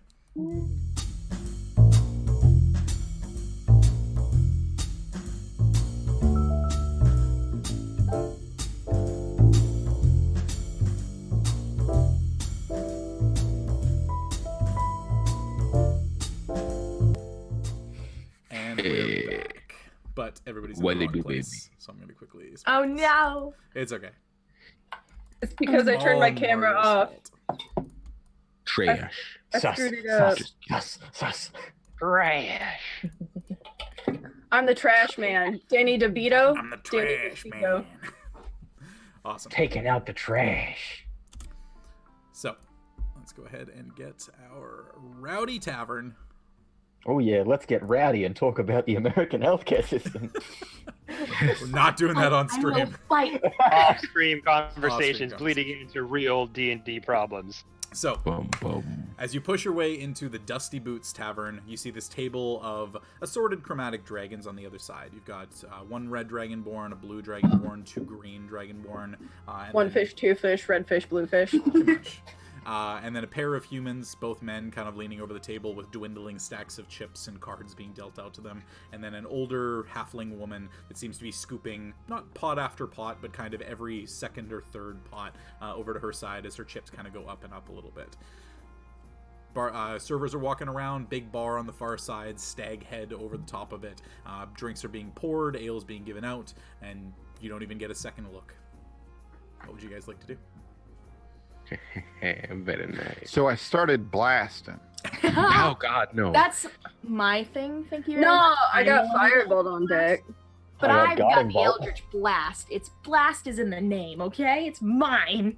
No, you can have it. They're coming from a job. Do we know who this person looks like? Do we know what we're gunning for? We have a plan. Do I see a red dragonborn? There Yeah, is he's sitting at the table with the cards and stuff playing a game. there is a Just single so you red know, I'm the dragonborn. better. I'm the better. There's 2 red dragonborns and I'm the better one. I'd like to hold off on walking into the tavern until everybody else has, so like I'm not walking in with the group. Yeah, easily enough to do. The 8-foot-tall it's metal kind of- man walks into the tavern. Let's fucking go! I feel like there's a sort of a joke there somewhere. Anyway, 8-foot-tall metal man walks into a bar. The bar says, The bar ouch. says ouch. Yes, Johnny! Same wavelength. All right, so it's think like classic saloon, style swinging doors that are half-assed on the front side. Everybody kind of coming in and out. You guys push your way inside, and it is cramped. Like there are definitely pathways that you can walk through, but it's not something where you've got free reign. And there's a lot of people that are wandering around, halfway through their drinks. A couple kind of tucking into some bread and fruit that's being passed around. You see a little plate go in front of you, and halfling kind of holding it up over his head, just kind of offering it to anybody who grabs it. And a couple people reach over and they grab little crusty bits of bread. Easy enough to do. So Phelan, you kind of waiting outside for everybody to step in. You guys see that one table at the far end. It is definitely the most raucous at the bar, and they've got a couple of onlookers. You can see there's some kind of a table stakes game going on. So Yeah, that's my shit right there. Yeah. I'm I gonna do just it. hear Phelan just immediately is like, I fucking got this. Yeah. Um, Well, which one of us would be best at the game that they're playing? Probably not. I mean, Hold on. Phelan over here looks pretty good about that. Margot's gonna look over at Phelan and be like, you have quick hands, and you sometimes have quick thoughts. Think you can make that work in our Wait. favor? Has Phelan come in with us? No, Phelan's staying outside I'm- to be his own. I'm waiting. Yeah, I figured since we wanted to like not draw as much attention, better be all So, alone-ish. but Nebula will kind first of off, lean fuck over. you. Nebula will kind of lean over to Jules and mutter, "When you see Phelan, let him know to join that game." Most definitely. And then Nebula will head towards the bar, unless Jules is gonna say something to him. Mm-mm.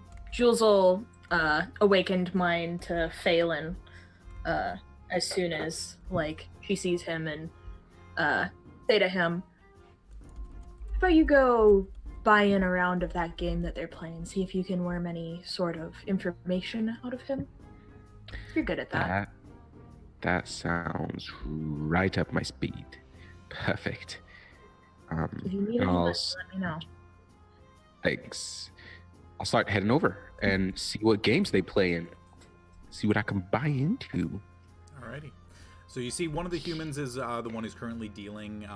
It takes a little bit to make your way over to the far side of the bar, and you not having a drink, you're kind of sliding through a little bit easier, get a little bit sloshed on you every once in a while, but nobody seems to pay any mind. And you kind of lean over and take a look and watch for the better part of a minute or two. It seems to be a rotating dealer, so one person having a deck of cards chooses a game of their choice, and then passes off to the next person who chooses a new game, off to the next person and a new game, and so on. So currently it's sitting on one of the humans. He seems to be dealing a standard game of poker, 5-card draw, 2 draws. passes off to the next individual, does a variant on a game from D&D known as 3 Dragon Ante. So he pulls out a separate deck of cards, and it's a 70 card deck, a series of dragons that are on all the different cards of all the different types, and it's essentially a matching game trying to get a run of the same type of chromatic colored dragons or metallic colored dragons. That deck gets put away, passed across to one of the Dragonborn, the Green Dragonborn, and he pulls out the standard deck of cards and ends up doing a game of Boom, which is a game where everybody's dealt 7 cards, and everybody has to put a card down that matches either the suit or type of a card that's already in play.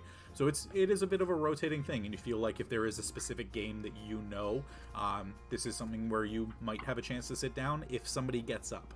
And you can see that the chip stacks in front of the humans are dwindling pretty quick. They don't seem to be able to keep up with all of the Dragonborn and with the older halfling women. Okay, I'm gonna start walking over to stand behind one of the humans who has one of the smaller piles like you mentioned, and just waiting as they start dwindling.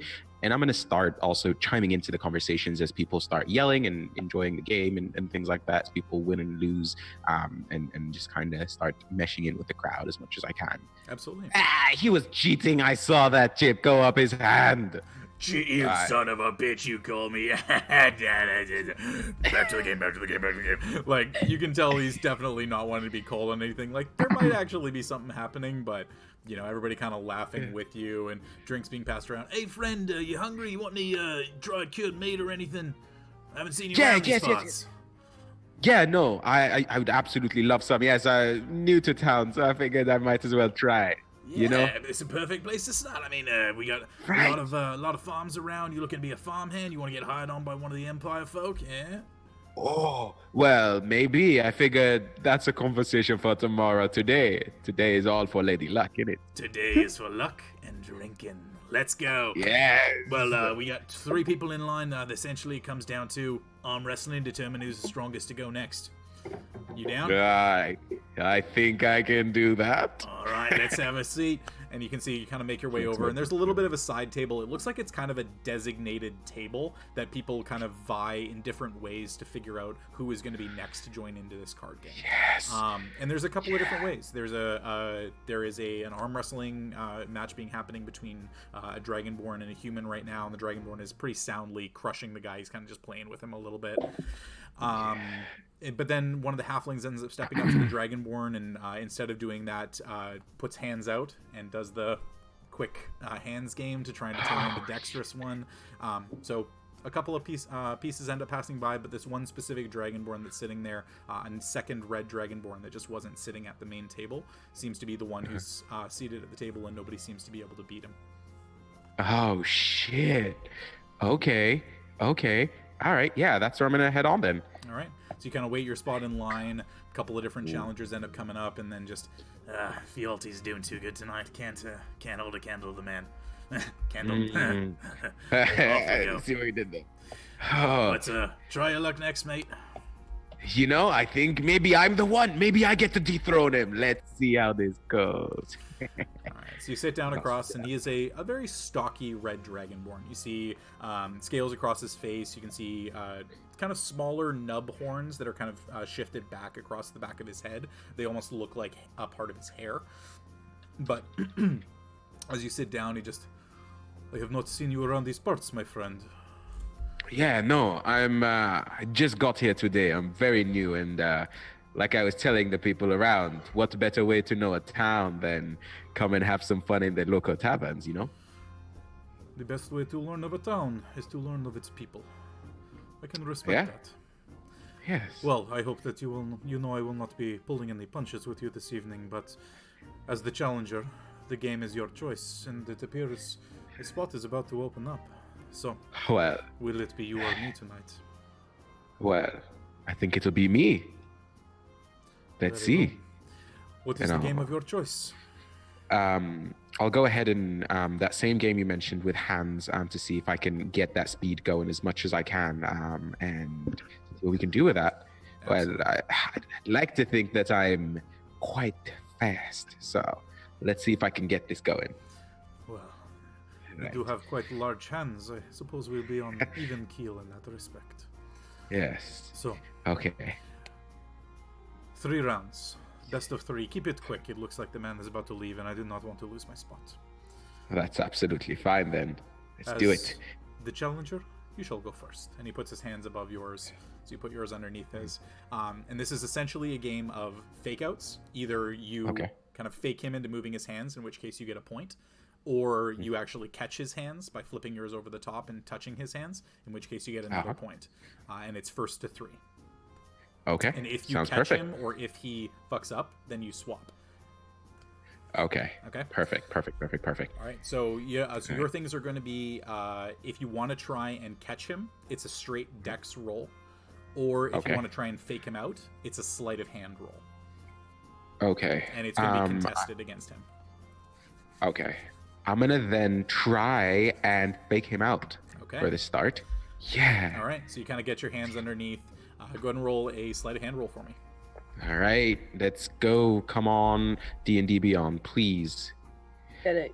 Fucking Get son it. of a bitch. Hit it. That's a total of 10. Oh. That's a natural 20. Oh my god. So for the Good. first, but the I good use news back here is that faking him out is something where he actually has to move. So he just doesn't go with your fake out, but that doesn't mean that you lose. You just haven't caught him, essentially. Okay. So you try your fake out and he just.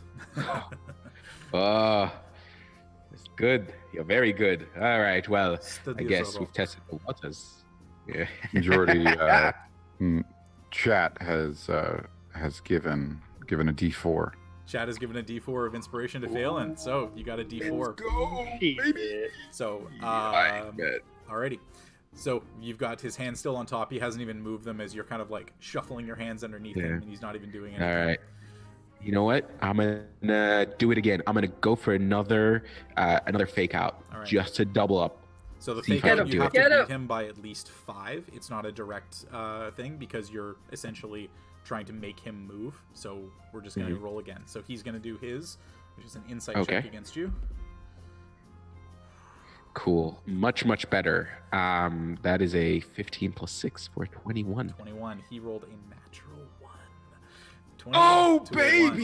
So on the first one, you can see that his hands are deadlocked stationary. You've got yours underneath his. You're doing all the quick movements and trying to get them there, and he's just not taking the bait at all, and just kind of, all right, let's take this seriously. And then you really go for the fake, and he just kind of instinctively homie. Friend, point to you. Yes. Well, I'm sure it's not going to be as easy moving forward. Let's see what you've got, my friend. We shall.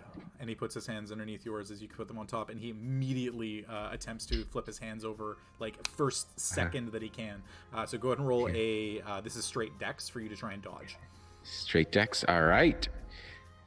Okay. I rolled an 8 plus 4. I'm going to go ahead and use my inspiration, though. All right. Inspiration coming in. Okay, come on. 1d4. Roll that d4 for me, baby. That's a 1, so that makes a total of 13. Total of 13.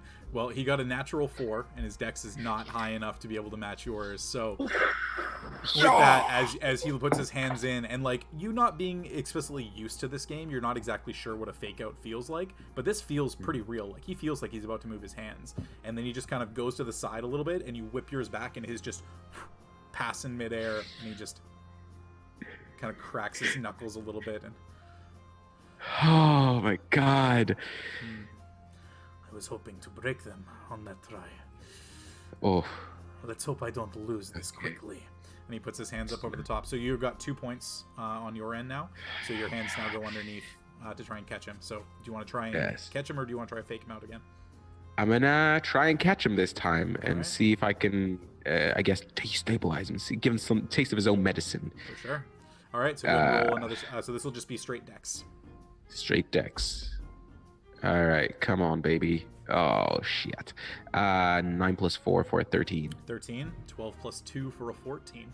So oh my god! You've got your hands underneath, and you kind of do exactly the same thing of what he just tried to do, but you can see that at the last second he just whips it out, and you catch like the edge of a fingernail almost, but not quite enough to be able to get him. So he's down 1 point to me. It is not a shutout tonight, my friend. Yeah. And his hand sliding. No, and I he throws guess. again. I guess you are quite a master at this game. Very nice. There is a reason that I've been sitting here all night. I'm usually a part of that game, but I decided to give it to a couple of friends tonight. Okay.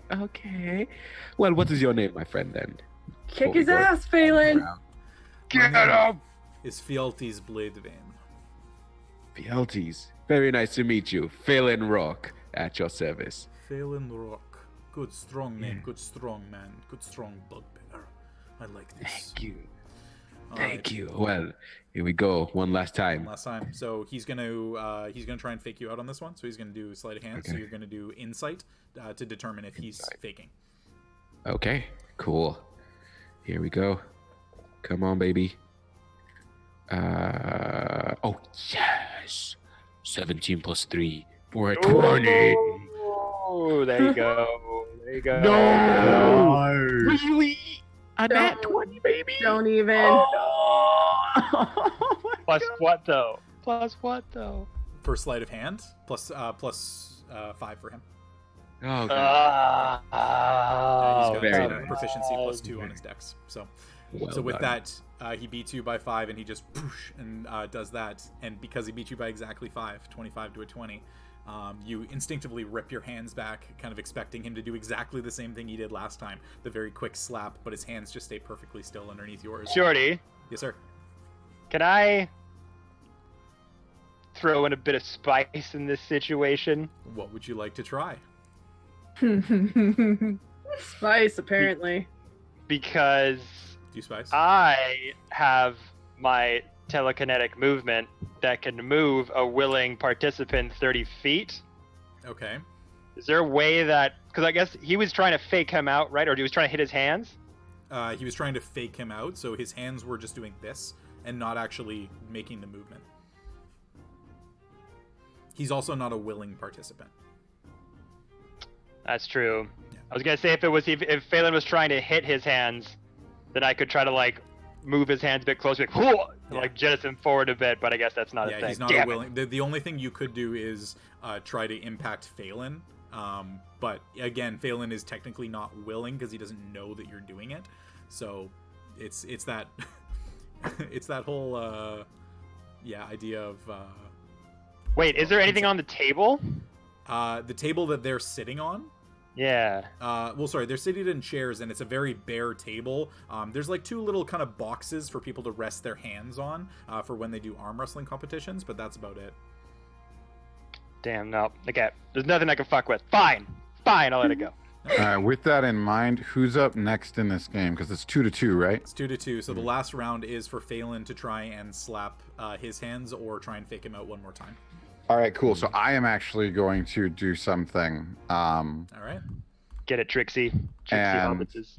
I am going to, within 30 feet. I assume sitting somewhere in the bar within 30 feet is not difficult. No, not difficult at all. There are people standing around watching this happen. It's not exactly difficult. We got 2 points of inspiration, one for Corso and one for me. Just FYI. Nice. Ivy, thank you. So I am going to cast Minor Illusion. Okay. And what I am going to do is if you create an image or a sound, I think I want to go with a sound Okay. just behind his ear. Okay. The red dragonborns, to basically, I'm just going to kind of make a I'm a snag. yeah. I'm a Snake is Snake. snake. I'm a Um, snag. Because this is a red dragonborn, right? Red Dragonborn, yeah. It's the second one that's in the bar, aside from the one sitting at the table, and then obviously Margot makes 3. I want it to whisper, "I know what you did." Oh. I know what you Okay. did last summer. Alrighty. Go ahead and make. I like it. What's your spell save DC? My spell save DC is 14. 14. 14. Okay. So what I'll do here for this is, Phelan, you're going to have advantage on your thing if he fails on determining that sound as real or fake or directed towards him or anything. Okay? So he's going to make an insight check against a 14 to see if he determines if that's for him.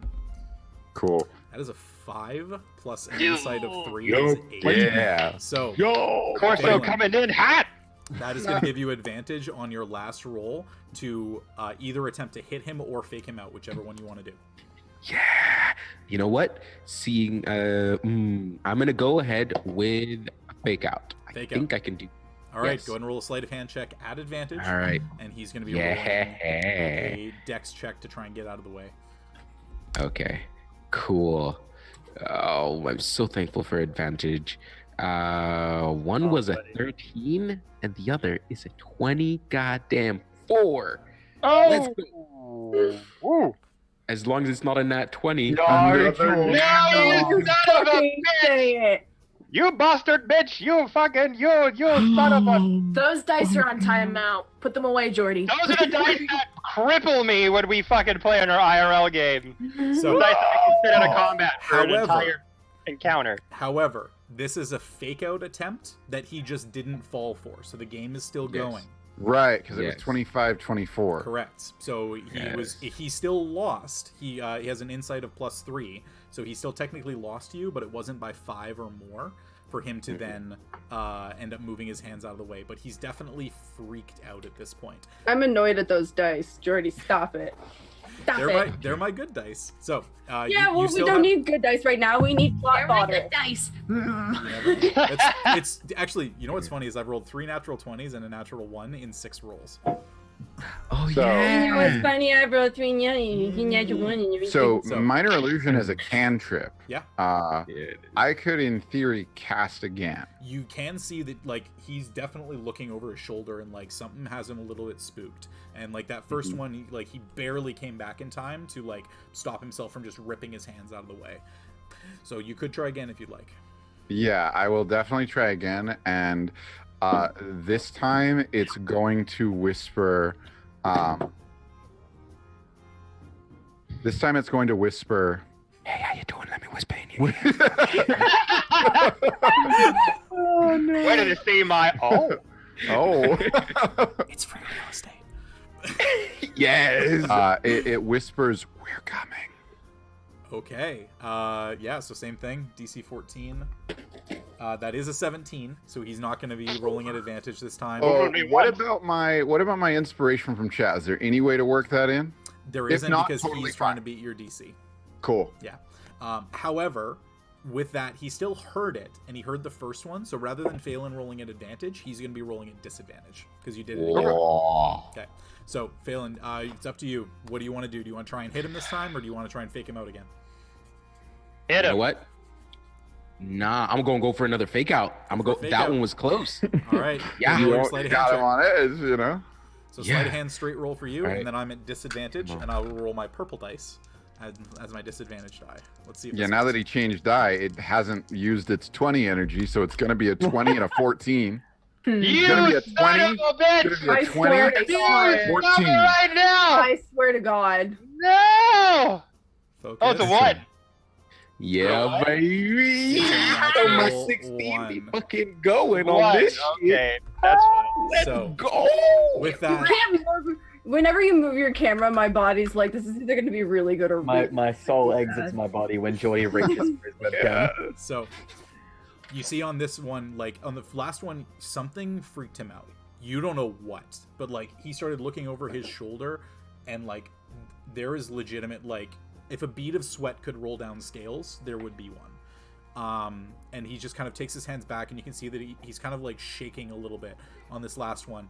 And then with that second bit from Nebula coming in, we're coming for you, and you just kind of fake him out one more time and really give it the gusto as if you're going to make the move, and his hands just rip back, and like he's looking around, and his hands are up in fists at this point, and he's like baring his teeth a little bit, looking around the room, and like doesn't even pay attention to the fact that you're there for a good 4 to 5 seconds. Whoa, friend. Everything okay? Yeah, You have won. Don't mean- You have won this game. It's fine. Just take your place at the table. I need to get a drink. Yes. I'm gonna turn around to Jules and try and see if they're around and just like make eye contact, waiting Yeah. for like wink at them if possible, discreetly. She has definitely positioned herself at some point and has just been watching this whole thing go down. As you turn to her and lock eyes, she'll open up Awakened Mind. I think that might be a person. Seems pretty spooked. I don't know what got him, but maybe have somebody follow through as I check with the other Dragonborn and see what the other one's up to. All right. Jules will then awaken Mind to Nebula and say, "Our red Dragonborn seems to be spooked. Will you go nudge him a little bit, see if you can't get anything out of him?" And Nebula just kind of coyly responds in his head, "It would be my pleasure. I wonder what spooked him," as he just saunters over. So just so I'm clear as well, because we didn't really talk about this, but Nebula, you did have a long trek from when you left the Fowler Estate and traveling through the city. What does it you currently look like? So here is a question that I meant to ask you before the break, because I realized we didn't double check before we left. Mm-hmm. We were not told or shown anything of what the missing people look like, right? Correct. You know that Okay. 2 of the missing people were farmhands of some kind. There was just a vague offhand mention of those from Zacharias. One of them Okay. was one of his contacts, an individual who helped him acquire and trade items of value. And then the fourth one was a liaison with the farmers themselves. Not one of the farmers, but somebody that you would imagine was probably an intermediary of some kind between the Starosta, the governor, and the farmers themselves. Okay. So I think Nebula would look like... He'd probably look like himself, his base form. Okay. Coming in here, he wouldn't have shifted into something because he didn't see a clear advantage to any of them yet. Okay. Fair enough.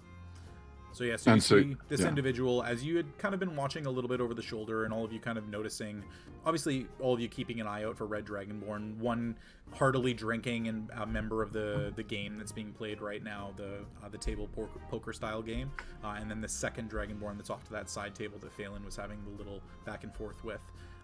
That second Dragonborn definitely getting up and kind of in a bit of a huff and like looking over his shoulder as he starts to shoulder his way over towards the bar and kind of like shunts a couple of halflings out of the way to then plop his arms down onto the table before ordering a hefty drink that he just kind of takes to his mouth, and again, hand shaking a little bit, just kind of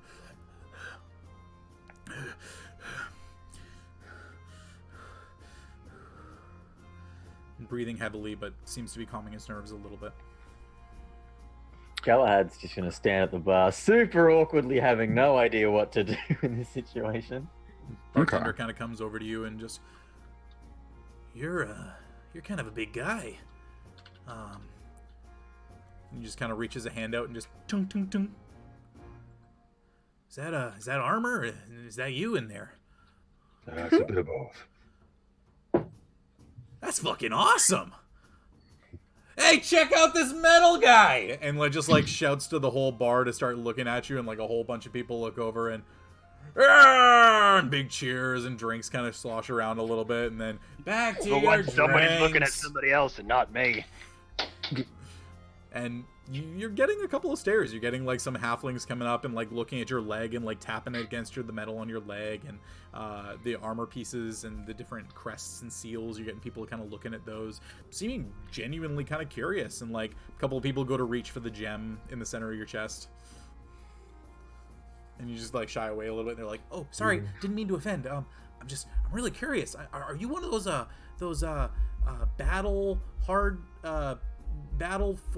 those like the war things? Are you one of them?"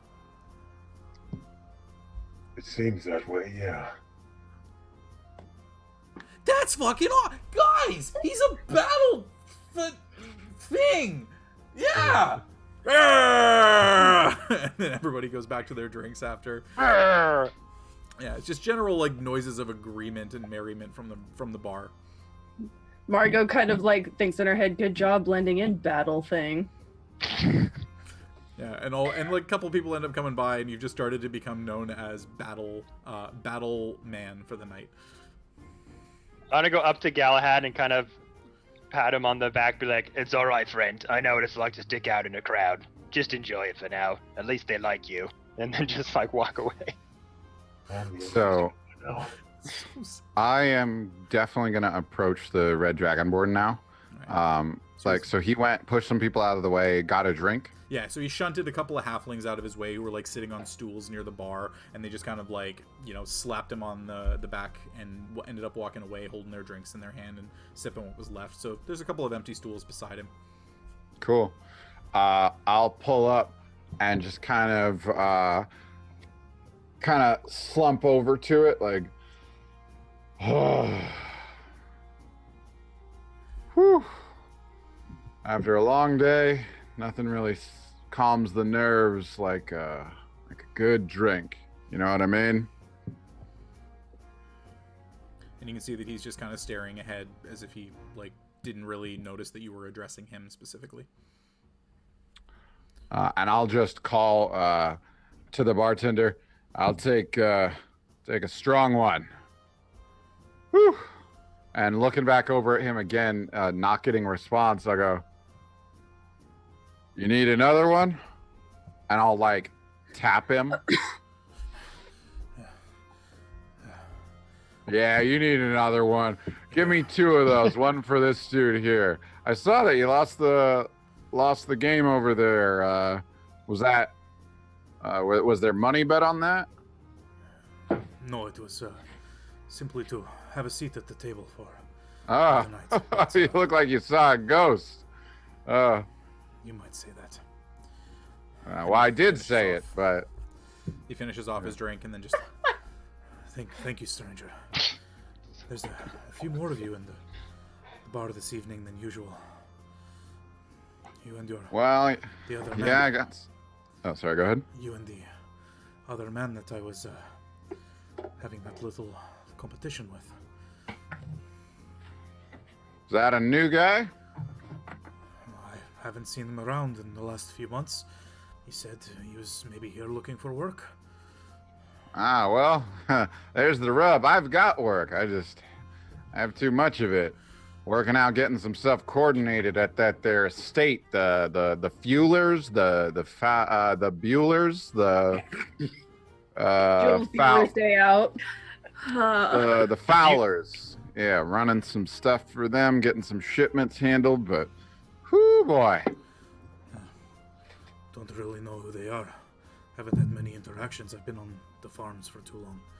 But congratulations on work. It's not exactly easy to get by without it these days. Yeah, well, when you're running shipments of anything cross lines, city to city, sometimes it's work, sometimes it's life-threatening, you know?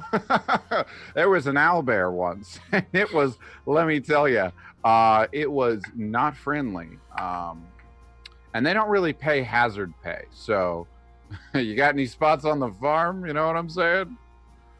I could have a chat with the lead farm, see if any of the hands are needing extra people. I mean, it is a good place to be asking, but really, if you're looking for work, you would want to talk to one of the men over there. And he points over, and you see that there's a halfling and a human. They're seated at a table that seem to be drinking, not particularly like highbrow stuff, but like slightly nicer. There's a couple of wine glasses and things. You know, their clothes aren't quite as dusty as a lot of the regular farmhands are, but they do seem to be there and definitely reveling in the same places with their with the farmhands themselves. It's not like it's a segregation kind of thing or anything. Mm-hmm. Well, I'll keep that in mind when my job's all wrapped up. And, good to know. How about yourself? You said you've been here a few months. What are you doing in a place like this for a few months? Working on on farms. It's the reason why I came down. As I said, jobs are not exactly easy to find at the moment, especially, unfortunately, a man of my persuasion. Dragonborn are not exactly welcome in most cities around the Empire too well, but red ones especially. There are only a few places that we can come without gaining too much of a side eye. And thankfully, What? Felderwin is one of those. Why in the world is that? I haven't seen any of that on the... Well, granted, I don't see much on the road, but, you know, in and out, I've seen a cut... Well, I don't know, you mention it. I can't say I've seen too many red ones. I mean, I saw the lovely lady over there, and I point at Margot. And I saw you, and Margot I think immediately gets a chill down her spine. Being pointed at by Corso. and there's like another one over there. I guess I didn't even pay attention to the different. Is the color specifically a problem? Is it red? I swear to God, Corso, if you say you don't see color, I will come over and fight You let me have this. You fuck. I've always wanted to do it. I've always wanted to do it. God, the irony is killing me. Anyway, so you can see that he's just kind of in his drink, and he kind of chuckles a little bit to himself, and something about red. I think it reminds the rest of them of flames, of the ancestors. People haven't really gotten over the fact that dragons were and still are a threat to these lands. I mean, so is an owlbear, but you don't see people outlawing. Well, okay, well, that's a bad one. They probably do outlaw them. They're not really welcome in town. But you know what? Red's like the color of passion, right? Like fiery passion. So maybe they're just not taking it far enough, you know? Whatever the case, I'm glad to have found a city that is more accepting of me. Well, I'm glad you found one too. And I reach a hand out. Zachariah. Oh, yes. And he reaches his hand out and fealties. Nice to meet Thank you. Yeah, you can call me Zachy Boy, though. What about you, Zach? That'll work too, short or even. I like that. Right. Well, it's good meeting you, Zach. Maybe next time, tomorrow night, if you're still around, if I'm a part of that game, we might be able to play a few hands. I mean, couldn't we just play our own? I mean, I usually carry around, and he rifles in his stuff, and I know for a fact I've got some stuff. Yeah. I have. I know I got some stuff. Oh God. Bag of clothing. I got some shit. Boy, do I have some shit. I'm pretty sure you have a dead kobold body in there, probably. I'm fairly certain I had. Oh, where is it? I think I had a. It was little tools. Did I have? I think I had like a deck of cards or Dragon Ante. Yeah, I mean, it's not exactly an uncommon thing. We'll say that you could have picked that up at some point. Maybe just mark a gold piece off for a deck of cards. That's fine. Sure. He's like, and he just kind of turns to you as you kind of pull out the cards and wave him a little. He's, I appreciate the offer, friend, but I think tonight is not my lucky night. I would rather keep my money in my purse. Just have a couple of extra drinks instead. Well, I'll drink to that. 2 more, please. And I just call for 2 more. And I'll kind of leave my scene there, but I'm doing what I can to keep him here. Yeah, easy enough. And he is definitely seated at the bar. He's not even Cool. standing at this point. Like, he is clearly working through something, and the drinks are probably helping. He's probably getting pretty drunk at this point over the next little while, especially with you continuing to feed him drinks. But Phelan, we'll jump back to you because you won your game. As you kind of stand up from that, and you see within about a minute or so, one of the humans fully just kind of pushes all of his chips in. I'm all in, just get me out of this fucking game. And then cards end up being dealt, and he takes a look at his cards and the last of his chips. And How did Les Paul get in the game so quickly? It's a very common voice, okay? Sometimes It's the downside of this.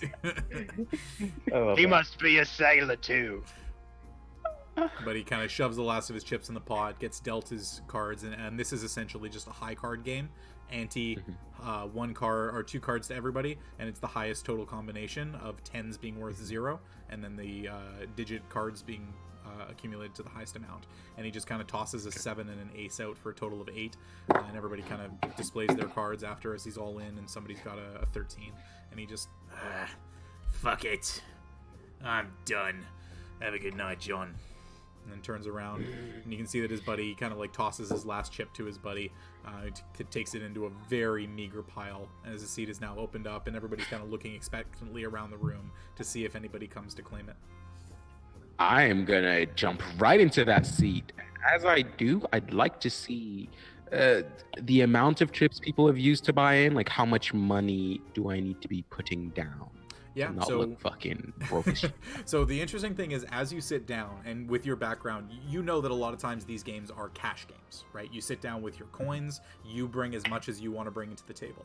These guys are using some kind of set of clay chips in a series of different colors: grays, blues, greens, reds, and they're all just kind of haphazardly being mixed in. And so you sit down, and the person who's got the cards in his hand, he's kind of shuffling and holds up his cards, kind of preparing to deal. And then the whole table just kind of looks over to you and just... I'll look at them and say, well, where can the next winner get some chips in then? I take it you haven't been in the town before. No, I have not. I'm looking for work tomorrow, but today is for winning. Well, see if you can take a couple of the chips off our hands then. It's a 5 gold piece, Auntie. You're given 100 chips. Okay. You play until you lose them all. No buy-ins. Okay. I'll take out 5 gold and throw it right in. I'm gonna, however, as I do that, I'm gonna make a show of making sure that like they see my pouch, which has around like 40 gold pieces in it currently, and I'll take 5 out of it and put it down. Think I'm ready to go. You said you're in town looking for work? Yes. Gold purse like that? Probably be able to buy one of these farms if you really wanted to. I guess coming with my life savings was not a bad idea. That's your life savings, is it? Well, as much as I could save. Games of luck are my, how do you say this? My soft spot. I'd be keeping a tight hand on that purse. Not that any of us would do anything untowards, of course, right? Oh, of course not. Laughter around the table. Nobody. No. And I'll put my gold back in my purse, and or put my purse away and make sure that it's tightly tucked away, keeping an eye on it. So one of the Dragonborn, one of the green Dragonborn reaches out and takes the 5 gold coins from in front of you, and just deposits it. And you see that there is a fairly large basket, and the basket itself has probably got close to 100 gold in it at this point. As the man that's holding the cards, one of the blue Dragonborns, just kind of looks into this. Right, so it's a rotating dealer. We're going to go around. Mm-hmm. If you've got a favorite game of choice, you'll be able to deal that when it's your turn. At the end of the night, if you got any chips left, you get paid out based on how many chips you've got relative to how much your buy-in was. And you see in front of them that there are several fairly large stacks of chips, and a lot of them have taken chips off of the table and actually have like a big stack underneath that they're keeping in case they ever need to tuck into it later on. So you buying in are not low stack. The human that's seated beside you is definitely low on the table, but a lot of the Dragonborn, and especially this older halfling woman who's got like this granny's basket that's just overflowing with chips at this point. They definitely seem to have kind of taken the table a fair bit from the people who've been cycling through throughout the night. So to save the ridiculously long thing of doing card games, let's just do a couple of rolls and just determine exactly what your success or fail is going to be. Sounds perfect. Awesome. All right, so go ahead and give me, we'll get you to do 5 rolls. Each of them are just going to be a standard D20 roll. You don't add anything to it. A 1 to 10 is a failure, and 11 to 20 is a success. And this will determine if you make your money back or if you double it. Okay, cool. Do you want me to get those one? Yeah, we'll one just at a do time? those right now. So you can just roll 5 in a row. Okay, let's see. So I went on roll 20, and that's not helpful. It just added all of them. Oh, there it is. Okay, so I rolled 11, Success. 16, Success. a 5, Failure. another 16, Success. and a 9. And a 9 and failure. Okay, so you've got 3 successes, so 60% success rate. So you end up making your money back plus an additional 10%. So you'd get an extra 5 silver pieces on top of that. So you don't make a ton, but for a 5 gold piece game, you get a little bit of extra gold at the end of it. Okay, well, that was fun, exhilarating. Oh, it gets me running. It's a pretty good feeling to be up all night, eh?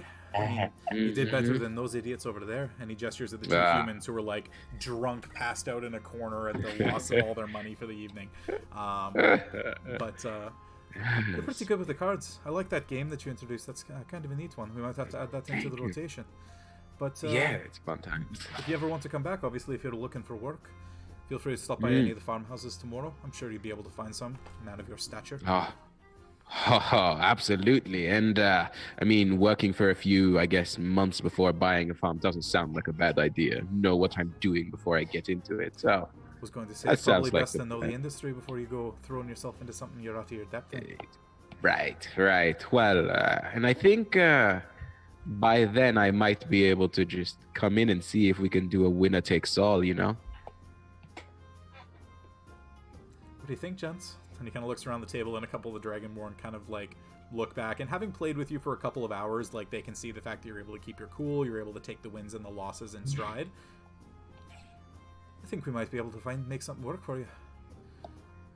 Depending on what the cost is, of course, it'll be the end of the cycle when we get our big payouts for everything that we've done over the few months. But there might be a game that you could have a spot at, if you keep being a regular, of course.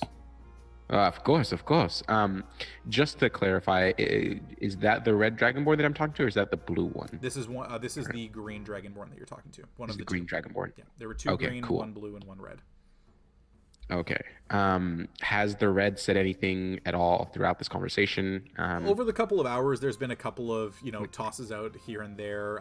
You've caught a couple of their names as they've kind of gone back and forth. So if you wanted to, you've got. Savroth is the green dragonborn that you've been talking to. Savroth. Aphon is the blue. Eaphon. Okay. And then the red is Drakir. Dracir.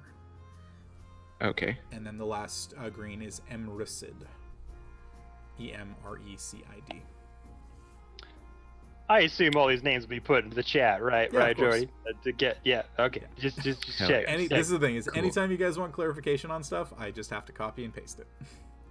You're amazing. The shorter halfling as well, the woman. Her name is Kithla, and after she kind of makes a good chunk of the chips, you can tell that she's starting to fall asleep a little bit. So she cashes in and takes a good half of what's in the total pot. So she ends up having bought in for 5 gold and walks out with about 50. So she's done pretty well for the night. Okay. And he's got game. Yeah. Well, I'm gonna turn back then to Savroth and say, well, I guess I know where to find you all, right? Pretty much every night we're in here. It's Very pretty nice. good to be able to take some coin off of the competing farmers. Yeah. Well, as always, I'll be here tomorrow night again. And if you find any jobs, I'm willing to work anything. Just keep something out for Phelan Rock for me, please and thanks. Phelan Rock. Will do, friends. Look forward to seeing you here tomorrow night. Hopefully we can take that coin back off you. You sure can try. Have a good evening. And I'll head out. Perfect. All right. Yeah. So we'll jump back quickly to the rest of you guys. Les, Galahad, Jules, Margot. Did you guys want to be doing anything while all this was happening? Jules has just positioned herself in the back, in one of the corners of the tavern, and is kind of watching over everybody, keeping track of where all the group is, and is playing coach, tactician, just sending in this one and this one with Phelan and Nebula specifically, and keeping an eye on that red dragonborn. Gotcha. Ranger. Strider. Strider. All right, so that's Jules. What about you, Margot? Margot is seeing everything that's going down and wondering how on earth she can help extract information without blatantly sticking out like a sore red thumb. The nice thing here, and again, it's that very similar weird feeling of not being weird when you're in the middle of town. Like, no one is giving you a second look. You know, you're getting a couple of the Dragonborn that are coming up and kind of sidling with a couple of drinks in their hand. And, How you doing tonight, lady?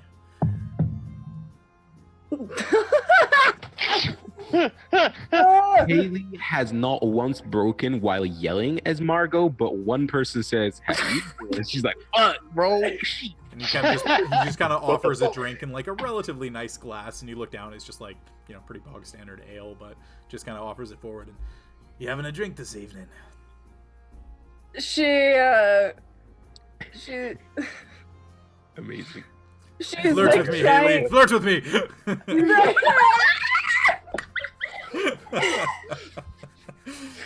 I'm Margot, uncomfortable with the area. I'm Margot's uncomfortable like- with the energy we created in the studio today. Margot like sits at the bar and she just kind of musters. Fuck you, Saint. What did you do? Margo.exe has stopped working. Margot's gonna look at the guy and just be like, I could use more drinking. More drinking is never a bad thing. Here you go. And he gestures that he kind of like shoves the drink into your chest, and you just kind of like catch it a little bit, and it's tasty. It's not, you know, really bottom barrel stuff. This place definitely is really close to the wheat farms, and a lot of barley being grown, a lot of very nice ale that probably gets produced nearby, and it's quite tasty.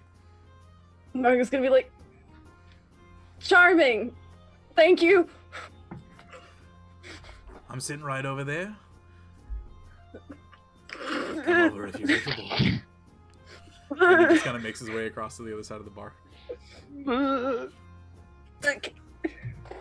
Nobody prepared her for this. Nobody prepared this for me. Yeah. There you go. Margot would know exactly what to do in this situation. Haley is broken. I don't know. I think it's pretty much hand in hand right now, the exact same. She's too heartbroken over the loss of Washburn. Just Yeah, wanting, it's really Oh, there you go. Now Wanting she's that back. She's comfort. back.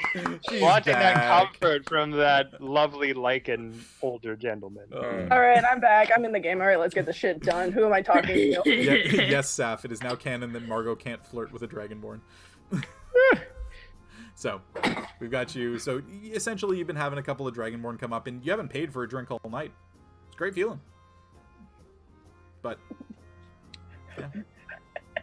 Margot's realizing that she didn't realize this is the first time in her life that she'd probably be popular. It's an interesting feeling. Well, also, it's the fact that it's like she can't say no because it's Dragonborn, so it's like she's kind of flattered, but legitimately it's actually canon now. She doesn't know how to flirt. Fair enough. All right, so that's Margot for the evening. What about you, Galahad? What have you been doing? As these halfling and the humans are kind of coming up and like all of them wanting to like knock against your armor. Yeah, so that's how. I mean, I'm used to a fair bit of that over the course of my travels prior to meeting the party, so I get that a bit. So what I'm doing is I'm in a central position at the bar, and I'm just kind of on like sentry mode, just looking around at everyone, taking stock of where the party is, who's everyone interacting with, just sort of on standby, while still just answering a few questions and playing along with the ting ting knocking down there. Okay, go and make a perception check for me. All right. 19. 19. Okay. Plus 0. Almost that dirty 20. So you're having a good look around the bar. You're able to track where your allies are. You're able to figure out exactly what they're doing, what the situations are that they're kind of putting themselves into. Having a good little chuckle at the awkwardness that you're seeing from Margot on the opposite side of the bar every once in a while. But you do notice that on a 19, Nebula seems pretty deep in conversation with this red Dragonborn. You catch the individual's name, Thealtes Bladevein. kind of talking about the fact that he was here a couple of months ago. And because you're not drinking, you don't have anything to impair your senses in any way. Go and roll an insight check for me.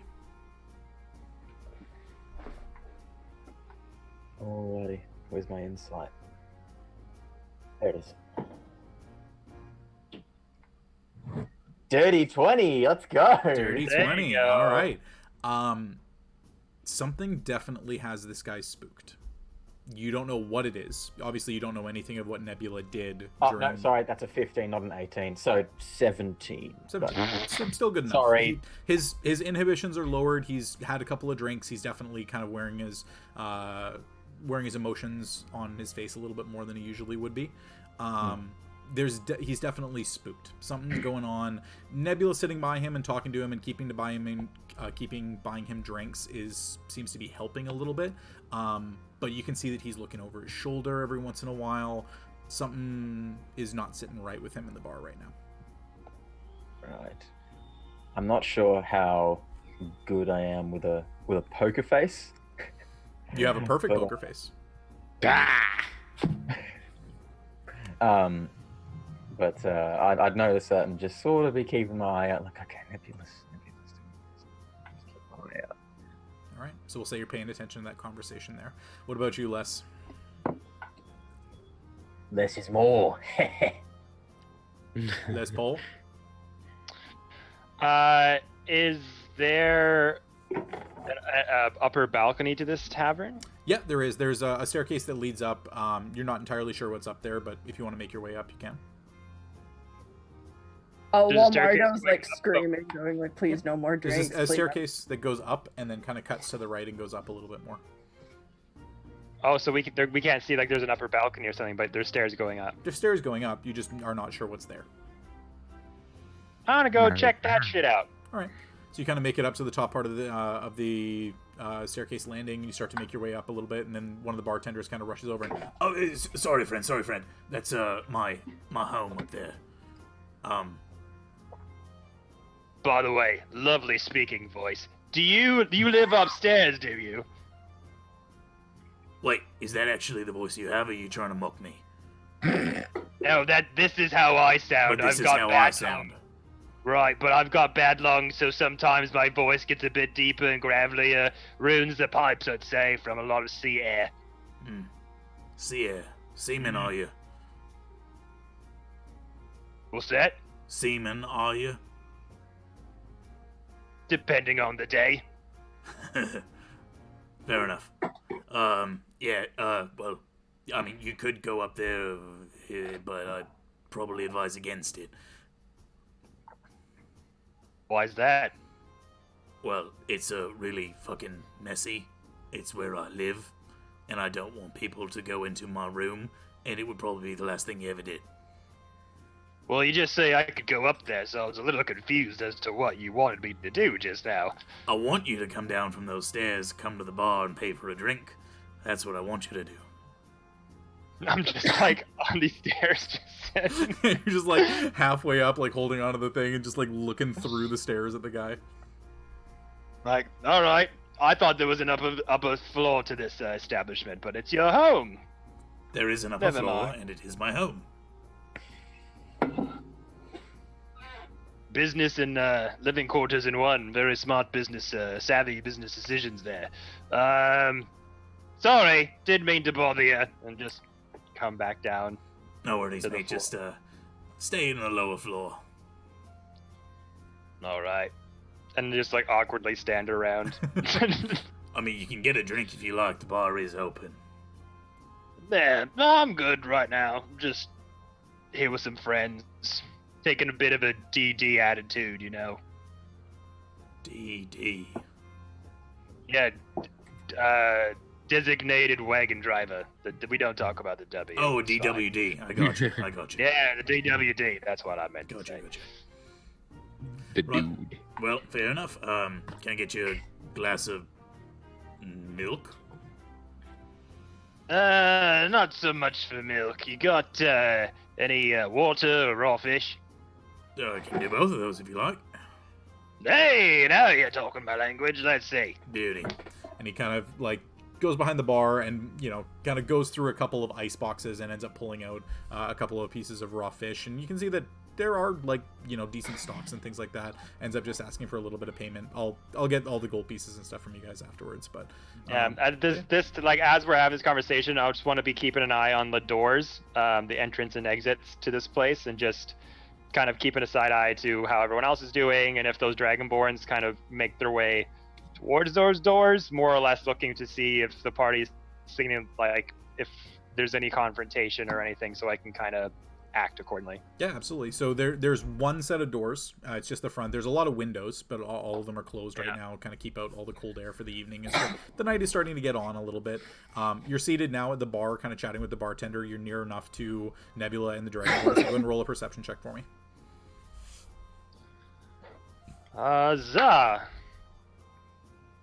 Whoa, really? Oh. That's 13. 16. 16. Okay. You hear part of the conversation. The Dragonborn came to town a couple of months ago, working on one of the farms as a farmhand. Making a little bit of money, and he's just getting a little bit more drunk and talking to Nebula. But nothing really stands out about the conversation beyond that. Just seems to be a red Dragonborn. Okay. But you catch his name is Fialtes. Worth noting. That's about it. Cuckoo. Alrighty. So back to you, Nebula. So, having had a couple of drinks with the Dragonborn, you two, well, he especially is starting to get a little on the drunk side. I'm not sure exactly. Yeah, Nebula burns 5 points to neutralize a poison, which is alcohol. Good to know. All right. So yeah, Nebula just burns 5 of his lay on hands internally. Yep. And he is absolutely fine. All right. Do you still want to pretend that you're drunk?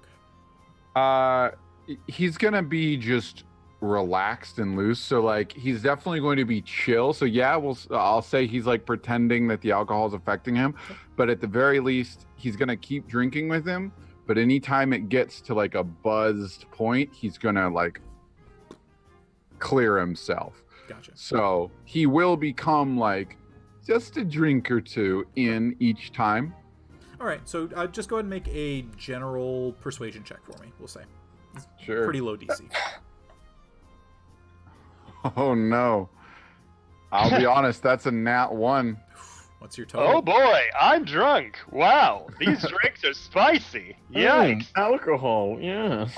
Let's see, and we're talking Inhibitions, I don't know her. My persuasion is, oh come on, where am I? Or actually, sorry, this would be deception, I should say. Oh, excellent. I have a +6 to that. So total, that's a 7, and I do have a D4 of inspiration. Would you like to use it? It expires at the end of the session, so may as well. Yeah, why not? All right. That's a 3, so we're talking a total of 10. 10 is your DC. Yeah! So, chat made the difference. All right, so yes, every time every time you start to feel the effects coming on to the point that you're like, oh shit, I don't want to let anything slip, you just kind of whoosh and center yourself a little bit using your lay on hands. But you're keeping it up well enough. It really also helps that he is getting progressively drunker and drunker and doesn't really seem to be paying as much attention to you.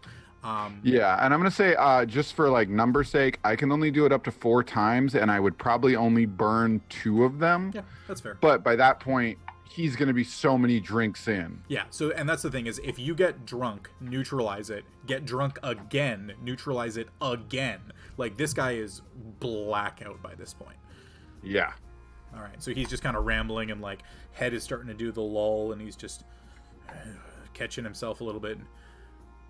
And I'm going to look over towards. I'm going to just look around the space, and I'm going to try and make eye contact and give the signal to Jules. Jules will catch it and open up Awakened Mind. Okay. And I'm going to just think in my head as soon as Jules gives me the internal sign, verbal sign that she can hear me, and I'm going to think, whisper into his mind, tell him he can save you. Can you do that to any creature? Let me. I believe. That awkward Let feeling me when be your Corso hero, tells you how to play your character. Let me see this. Awaken mind first level. Your ability to touch the minds of other creatures. You can telepathically speak with any creature you can see within 30 feet of you. You do not need to share a language with the creature for it to understand your telepathic utterances. All right. So, Nebula, you open that, or Jules, you open up the bridge. Nebula, you plant the idea of doing that. Jules, it is entirely up to you.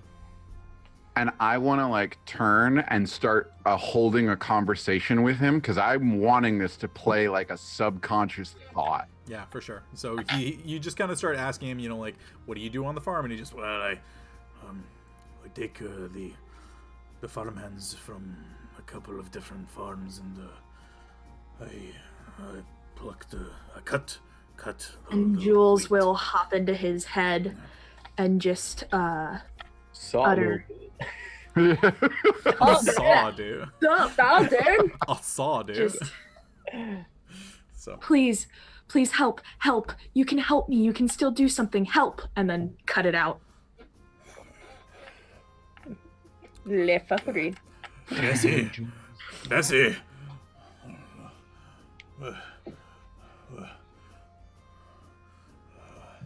What? Is he sitting on a chair? yeah, he's like holding himself on the bar at this point, like kind of teetering a little bit, and he's like smacking his lips a little, and like you can tell he is really close to blackout drunk. And you Nebula and like you guys around him, he's not exactly being quiet. He just starts kind of going, Bessie, well. And I'll say, are you doing all right, friend? And I'll look around, and again, I'll make contact with Jules. And if Jules does the thing, I'll think to myself, tell him to confess to me. Tell him this man can help you. At this point, Margot doesn't know what's happening, but sees Nebula's getting someplace. So she's going to get up and take her drink and go and finagle the nearest group of Dragonborns that hit on her and just plop down in the middle of their group to, like, listen in. Okay. Cool. So everyone's sort of scooping in. Yeah, you're all kind of like making your way around to different parts of the bar, just being within earshot. So I'll get all of you, with the exception of Jules and Nebula, because you're right beside him. Go ahead and roll perception checks for me, please. Because Phelan, you're kind of nearby, you're sitting in the human spot, so. This is when the 18 strikes. Alright, so we'll go through Margot, perception. I got an 8. 8. Phelan. Oh god. Okay, let's see how that one rolls. I definitely didn't. Let's see. Come on, baby. Oh, that's. I got it. Ivy gave me a D4 of inspiration. I don't know how much that is gonna help me. I don't even think I should do that right now, but you know what? Do it. Perception, right? 19 plus 3 for 22. 22, very nice. Galahad. 14. Right. 14, less. Galahad, Jules, and Margot have all got inspiration. Ivy coming in clutch. So oh my god, here's and for Moose. I have Oh my plus God. 3 now, so I'm at 11. Ivy burning 20,000 channel points. Right. 30 if you count the earlier ones. Oh yeah, 30. So Less, sorry. I got a natural 1. Okay. Plus 3 is 4. With my D4 of inspiration, I also rolled another 1. So I have a total of 5. Les, your fish is talking to you. Everything that fish is you are learning the memories of that fish as you like pick the bones and just like suck the meat from the bones. Margot? I got a 7 plus a 1 plus 3 for my D4 for a tasty 11. Tasty 11. All right. So Phelan and then Galahad, you said you got a 14? Yeah. All right. So he's being pretty loud. Margot and Les, however, you two are engrossed. And Margot, I think for you, it just comes down and like, I got to listen in on this conversation. And you like are cocking your head to the side and they're like kind of looking over and going, Hey, what are you turning away from us? Come on, focus on the group, lovely lady. Margot at this point like is just like trying to play the part but also listen in and be like, what were we talking about? yeah. And so it's getting to you that like these guys are legitimately interested. All of them are like, who's going to be the one to bring this gorgeous Dragonborn home with us tonight? And I am not a cheap gecko. No, exactly. But you came over and sat down to them after they had given you a couple of drinks all night. So like, They thought there was a reason behind that because guys are simple creatures. True. Anyway, so Phelan, you with that 22, you are overhearing the conversation that's being had between Nebula and this individual Fealties. So, Nebula, you pass along that information to Jules. Jules, did you want to act on that? Yeah, Jules will open her awakened mind and slip right into his again and go, "You can help me. This gentleman, he can help. Tell him what happened. Please tell." And I'll cut it out in the middle of And my the word. conversation with the guy, knowing the message he's about to be getting in some shape or form, he just said like, Bessie, and he was looking around. I said, "Hey, you doing all right, buddy? Is there something I can do for you? Can I help you out?" And I'm saying these words exactly. Okay. So, Jules, go ahead and make a persuasion check for me. Persuasion check. If someone in my Alright. head was like, someone can help you, and the dude's is like, "Hey there, fella, you need some help?" I'd be like, "You're a murderer! I'm leaving!" I got a 4 plus 5, so a 9. I'm gonna 9. use one of my inspiration. I'm gonna use the inspiration I was given. All right. That is 4 more. Is So him being drunk helpful? Okay. I was gonna say he's a plaster. He is plastered. He's rolling at disadvantage. That is a total of 10. So what was your total? Yeah, baby. 13. 13. So he is like a normal person hearing this in their head would freak the fuck out and shut the fuck up. A drunk person hearing this in their head is going to be like, okay, that's a little weird. I'm probably not going to tell anybody about that. The level of that's drunk that suspicious. he's at is, this man is here. He's my savior. So he's just going to look directly at Nebula and just be, It took her. That thing. What thing took who?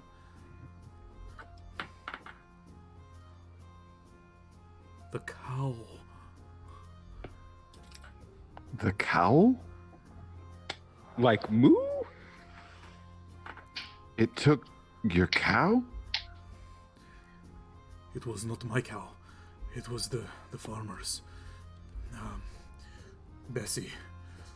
But this creature came up out of the ground, lifted her over his head,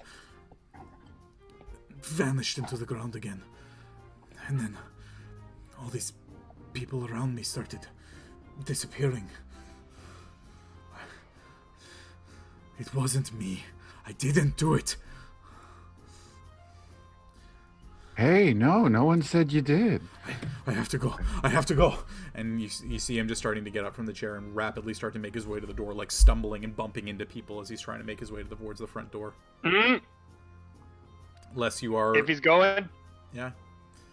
You are fully if he's going to the conscious. door, He's attempting to make his way to the door. What do you want to do?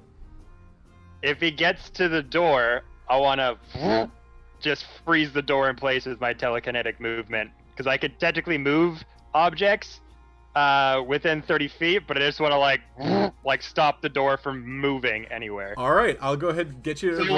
like- Yeah. No, I So got basically, it. like, if it's a mechanic of like moving the door, I'll move the door towards him as like a force. So like he's trying to, or Yeah. like however he's opening it away from him, so it's just like Yeah. appears to be stuck. He's trying to push these like double gate door open, and he goes to do that. Go ahead and what I'll do is it'll be a contested strength versus your spellcasting ability. So roll a d20, add your spellcasting ability modifier, which It's intelligence. yeah, it's intelligence. So add your intelligence modifier. He's at disadvantage, so because he is drunk. Well, those are good rolls though. Come on, Les Paul. All right, what do you got? And one with the Finally, fishes with me. that's an 18, That's a bruh. 16. You got it. So you see him, he reaches for the door and he tries to push it outward and it ever so slightly starts to move. And you just kind of like take your hand and just kind of reach up and yeah, I think I'll take another one, and just and pull the door back, and you just hear it slap into the center of his chest as he kind of like stumbles backwards, nothing to grab onto, lands ass first onto the ground, and is just like reeling. Nebula. As he does that, Jules is gonna swoop in. Okay. And Same. Nebula's definitely coming over because I don't want this dude to make a scene, but I also want control of the situation. So seeing Jules do it is perfect. Nebula is going to come over. Jules, were you going to do anything about? It's just a, hey, are you okay there? You seem to have taken a tumble. Margot's immediately gonna get up from her table and be like, I gotta go help. And as I personally go to help him up along with Jules, I'm gonna go, hey, relax there, bud. Sorry, his name was Fialti. And I'm gonna go, hey, relax there, Fialti. And as I pick him up, I'm gonna go, buddy, just relax. And I need a saving throw as I cast Command. All right. So he is drunk, which I don't believe gives him disadvantage on. It's a Wisdom saving throw. Yeah, I'm just checking because he's considered poisoned. And I want to make sure. What was his name again? Fialti's Blade Vein. Yeah, Fialti's with an S on the end. So he is not at disadvantage. You said what? It's a Wisdom saving throw? Yeah, it's a Wisdom saving throw, DC 14, as I say the word relax. Yep. So that is a 14 on the die, and he has a +1 to his Wisdom, so it's a 15 total. So he is able so he to saves resist. the spell. Yeah. But he is just kind of like hyperventilating at this point, and all of you kind of swooping in on him a little bit. And Margot, you just kind of hear some boo from the table as you get up and kind of make your way across to go help Jules and Nebula. But he's just kind of like looking at the door, and a big hearty round of laughs end up coming out from the bar, like as if he just not like missed the handle on the door and just slammed into it and got bounced back. Like nobody seems to think anything weird happened particularly. It's just Jules is gonna, as like Nebula and Jules are like, oh, are you okay? Jules is gonna awaken his mind to Nebula and be like, did he do it? And I'm going to respond in our minds. I believe he was talking of some creature coming up from underground and snatching people and pulling them under. And then out loud, Jules is gonna look to Nebula and be like, he looks really rough right now. We should probably get him home, right? Yeah, we should get him. You know what, Fialti, here, we'll get you outside. We'll get you feeling a little better. And I want to give him, so it cost me 5 to neutralize a poison. Mm-hmm. I want to, because Command didn't work to make him relax. Mm-hmm. I'm just going to like in my mind chalk that up to he's so drunk that he's not like listening. Yeah. I'm going to spend 2 more points to not fully neutralize it, like DM's discretion here. I don't want to take him out of drunk, but I want to make him feel a little better. If he were injured, I would let you do that, but because he's at like full health, he's just had a lot of drinks, there isn't really anything that you'd be able to do that. It's like either you cure the drunk or you don't. Could we say his ass is a little hurt because he fell on the ground? his 1d4 of ass damage. Come on. He took some emotional damage. Okay, no, that's fair. So I will then you could obviously try and talk to him, but yeah. So yeah, I'll just be like, let's get you out of here, bud. And I'll reach for the door. I don't know what Les Paul did because I didn't see it. But to you, it looked like he just bumped into the door and bounced backwards. Which is like, to me, again, I love how we're all doing our own little thing. To each of us, it's like, that guy looked spooked, but Nebula did it. That guy just ran into the door, but Les Paul did it. Yeah. Oh, those guys lost their money, but it's like, oh, but the fucking game was rigged. Like, I love when a plan comes together. I'm gonna go to get the door. Yeah. And I'm distracting the kids. Yeah, I'll get the door and go, here, Fieldy, we'll get you out of here, bud. Don't worry, it happens to the best of us. Yeah, a lot of hands on shoulders, like, it's good. Come on. And so you can see him just kind of like reaching for the door a little bit, and you reach out ahead of it and grab the door and push it open, and he just. Thank you. It's okay, but we'll get you home. Okay. It's very difficult for me right now. Margot's gonna like gently like come up behind him, and she's gonna look at Jules. Just be like, you owe me so much for this one. Just be like, honey, my dear, you so much desperately need to get out of this. Why don't we help you?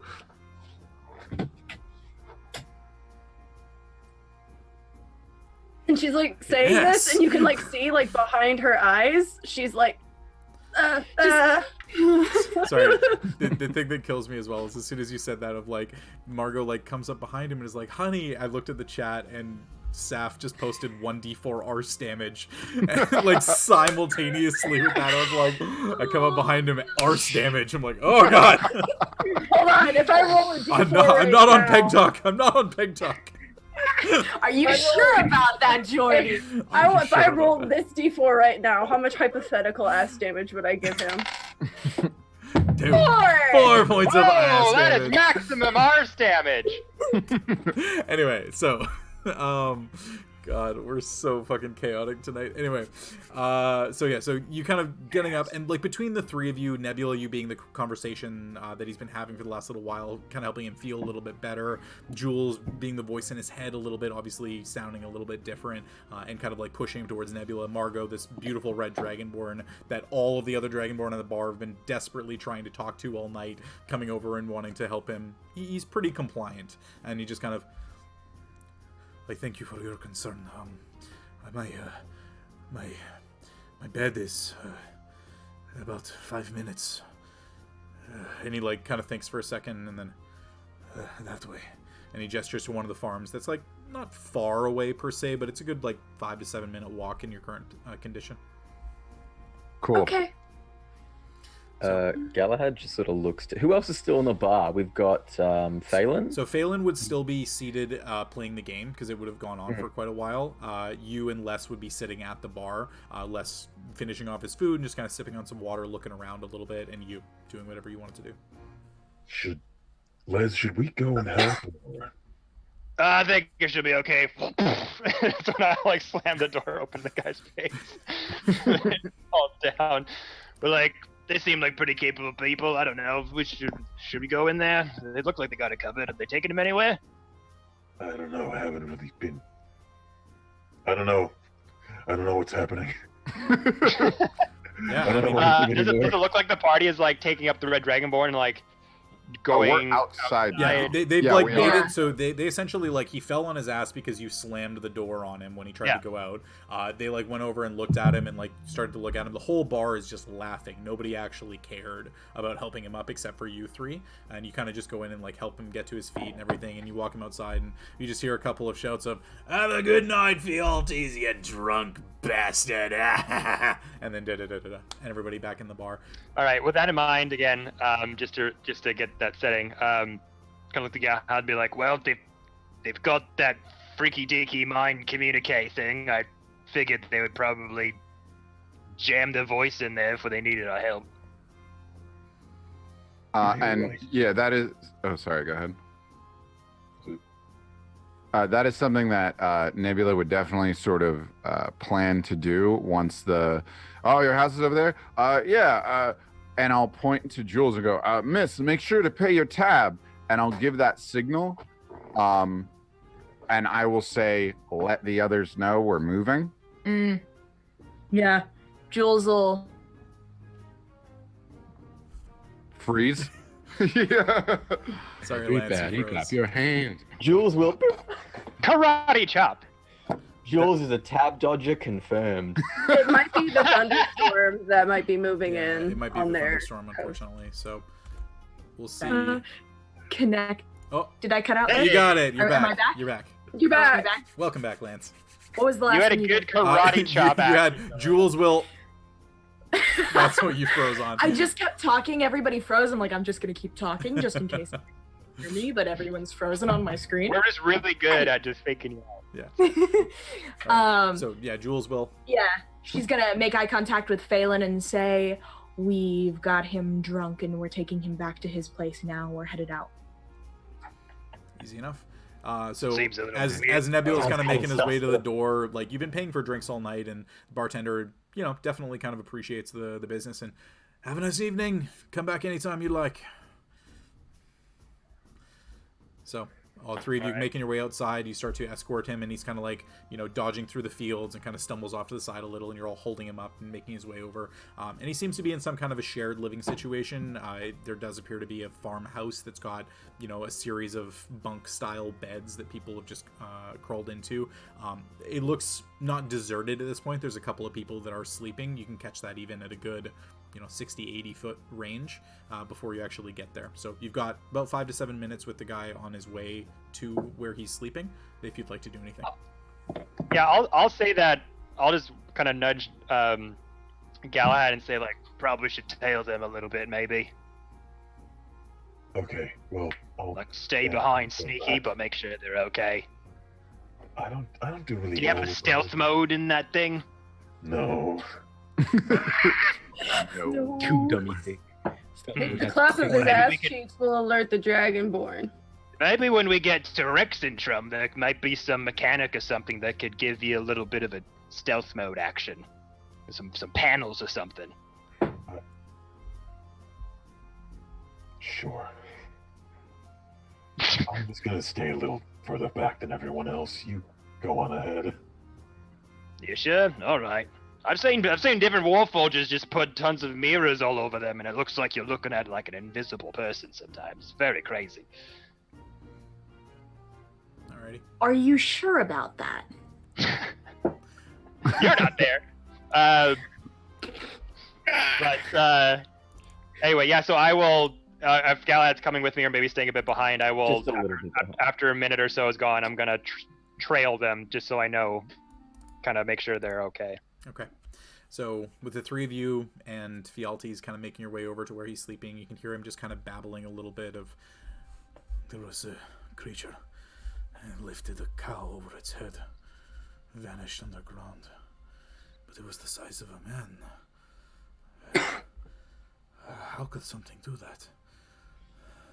Galti, I have an inkling that all this working is getting to you, my man. It's so much working, so much really on the mind. And then he kind of like reaches out and grabs your shoulders and it's, no, but the farmer, he's gone. Where did he go, friend? Where did he go? You know what, Fealty? I have seen lots of things on my journeys, and often there is an explanation. But it's also sometimes okay if there's not. In this instance, why don't you show us? There's a lot of us here, and these folks look pretty well versed, and I'm not too bad in a fight myself if need be. Why don't you show us the place so we can help quell that fear? Hate for it to keep interfering with your work, and it only looks like it's bothering you. So why don't you show us, and we can see that there's nothing to be afraid of. Make a persuasion check. Yeah, absolutely. Jules, by the way, definitely after talking with, communicating with Phelan, ran back to the group to catch up with the three of them. Yeah, that makes sense. Persuasion, that is an 18. 18, okay. You can see he's just kind of grabbing onto your shoulders a little bit, and his hands kind of release him. I'm sorry, my friend. It has been a difficult night.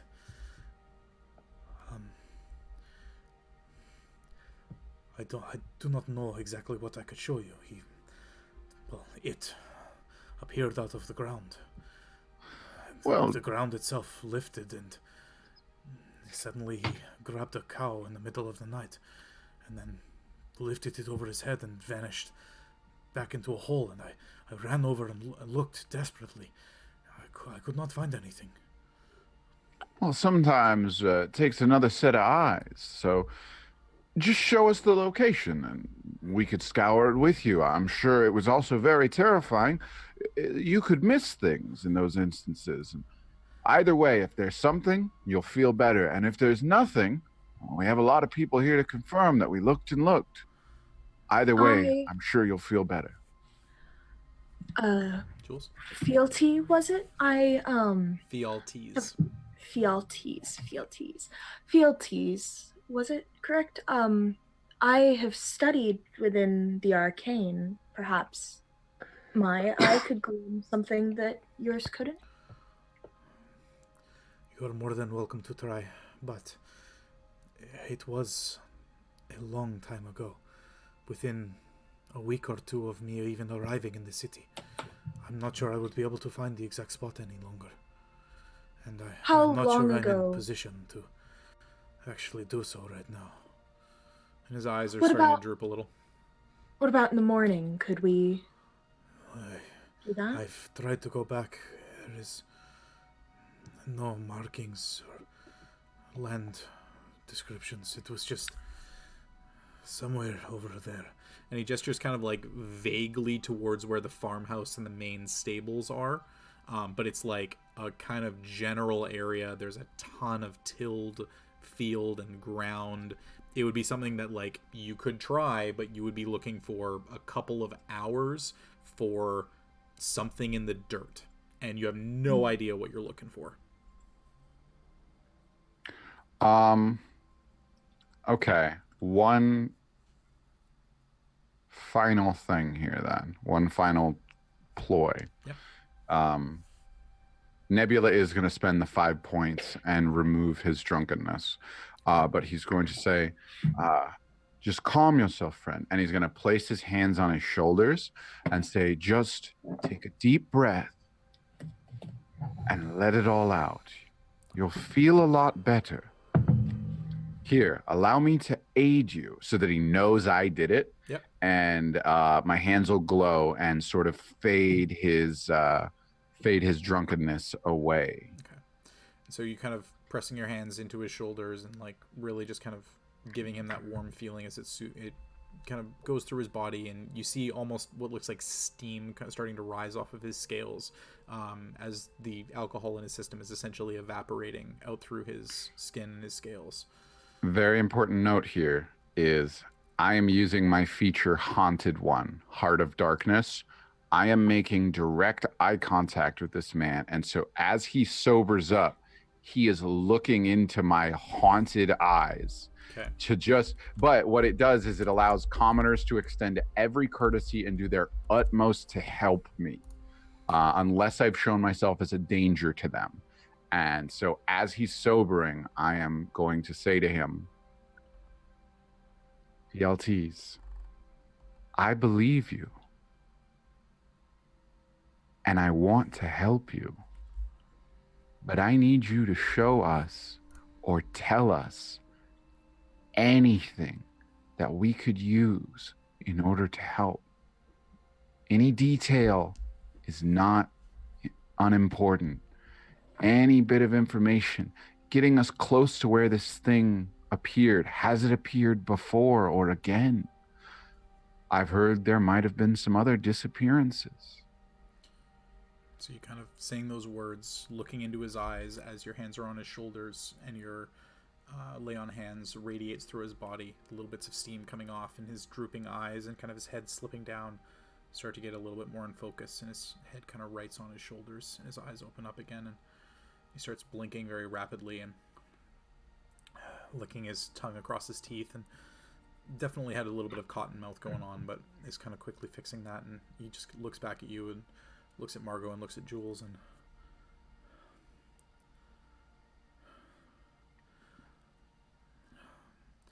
thank you for what you just did, friend. I do not know what this creature was. I wish that I did.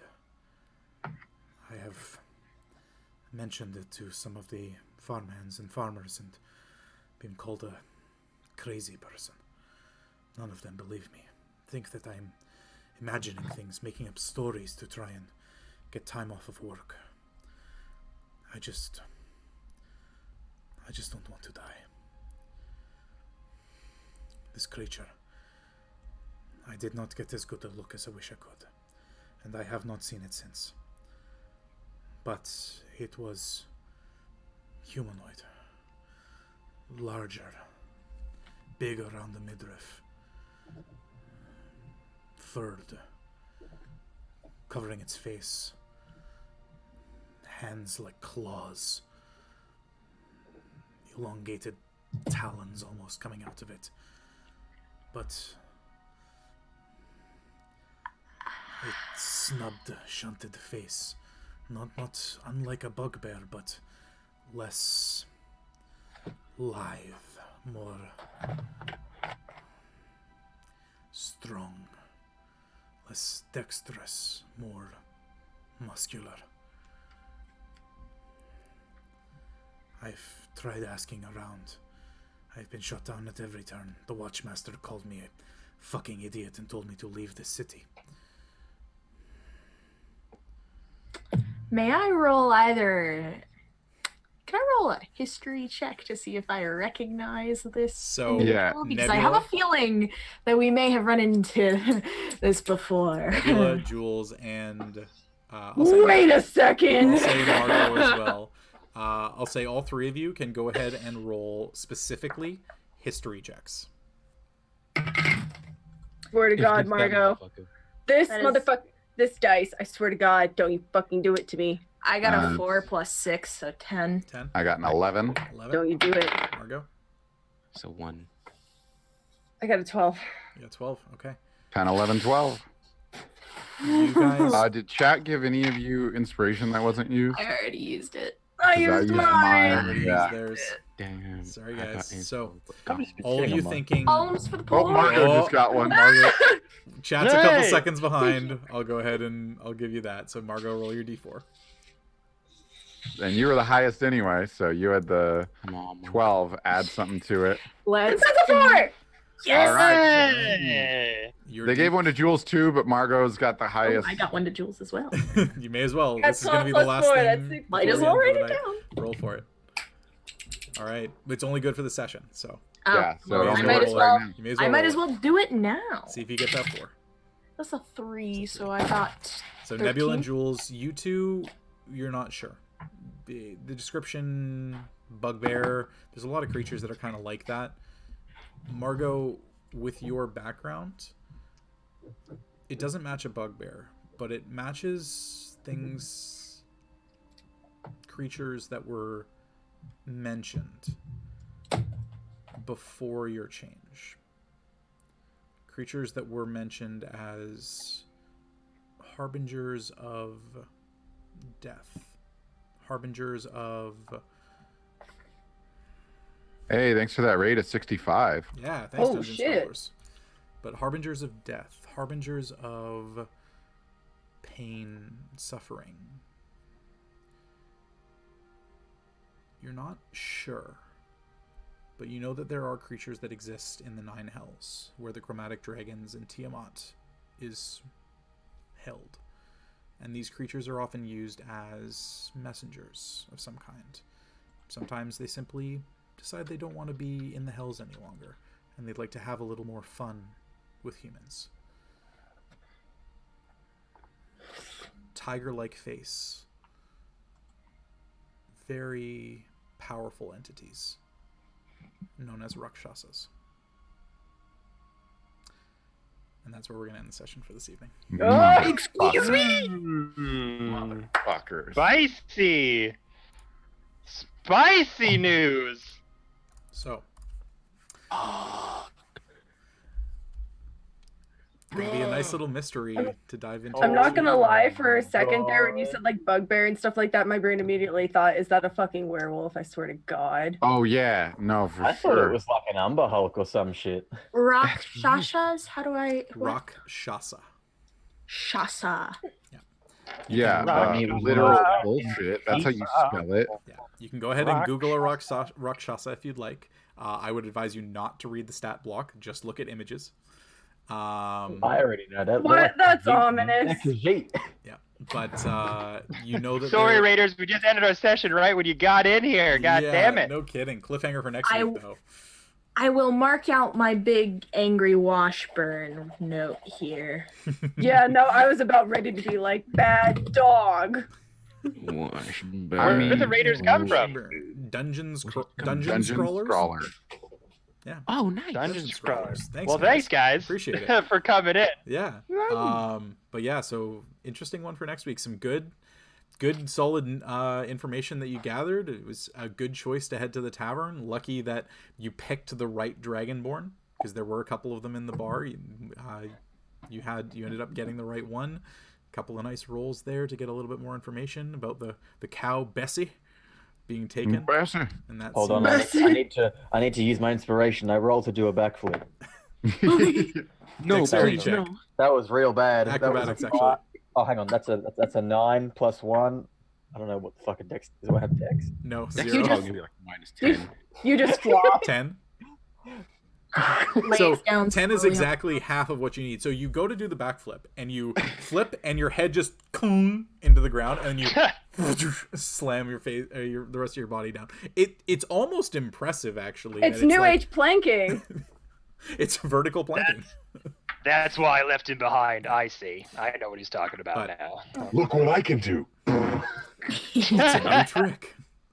So with that, you've got a potential creature that you think it might be this thing. You're not sure, but based on the description that he had, the strength of the creature being able to lift a cow over its head, you don't know how vanishing into the ground is a thing, but this at least gives you a potential avenue to explore. And based on the description that he gave, it makes sense that everybody thinks he's a fucking nutter.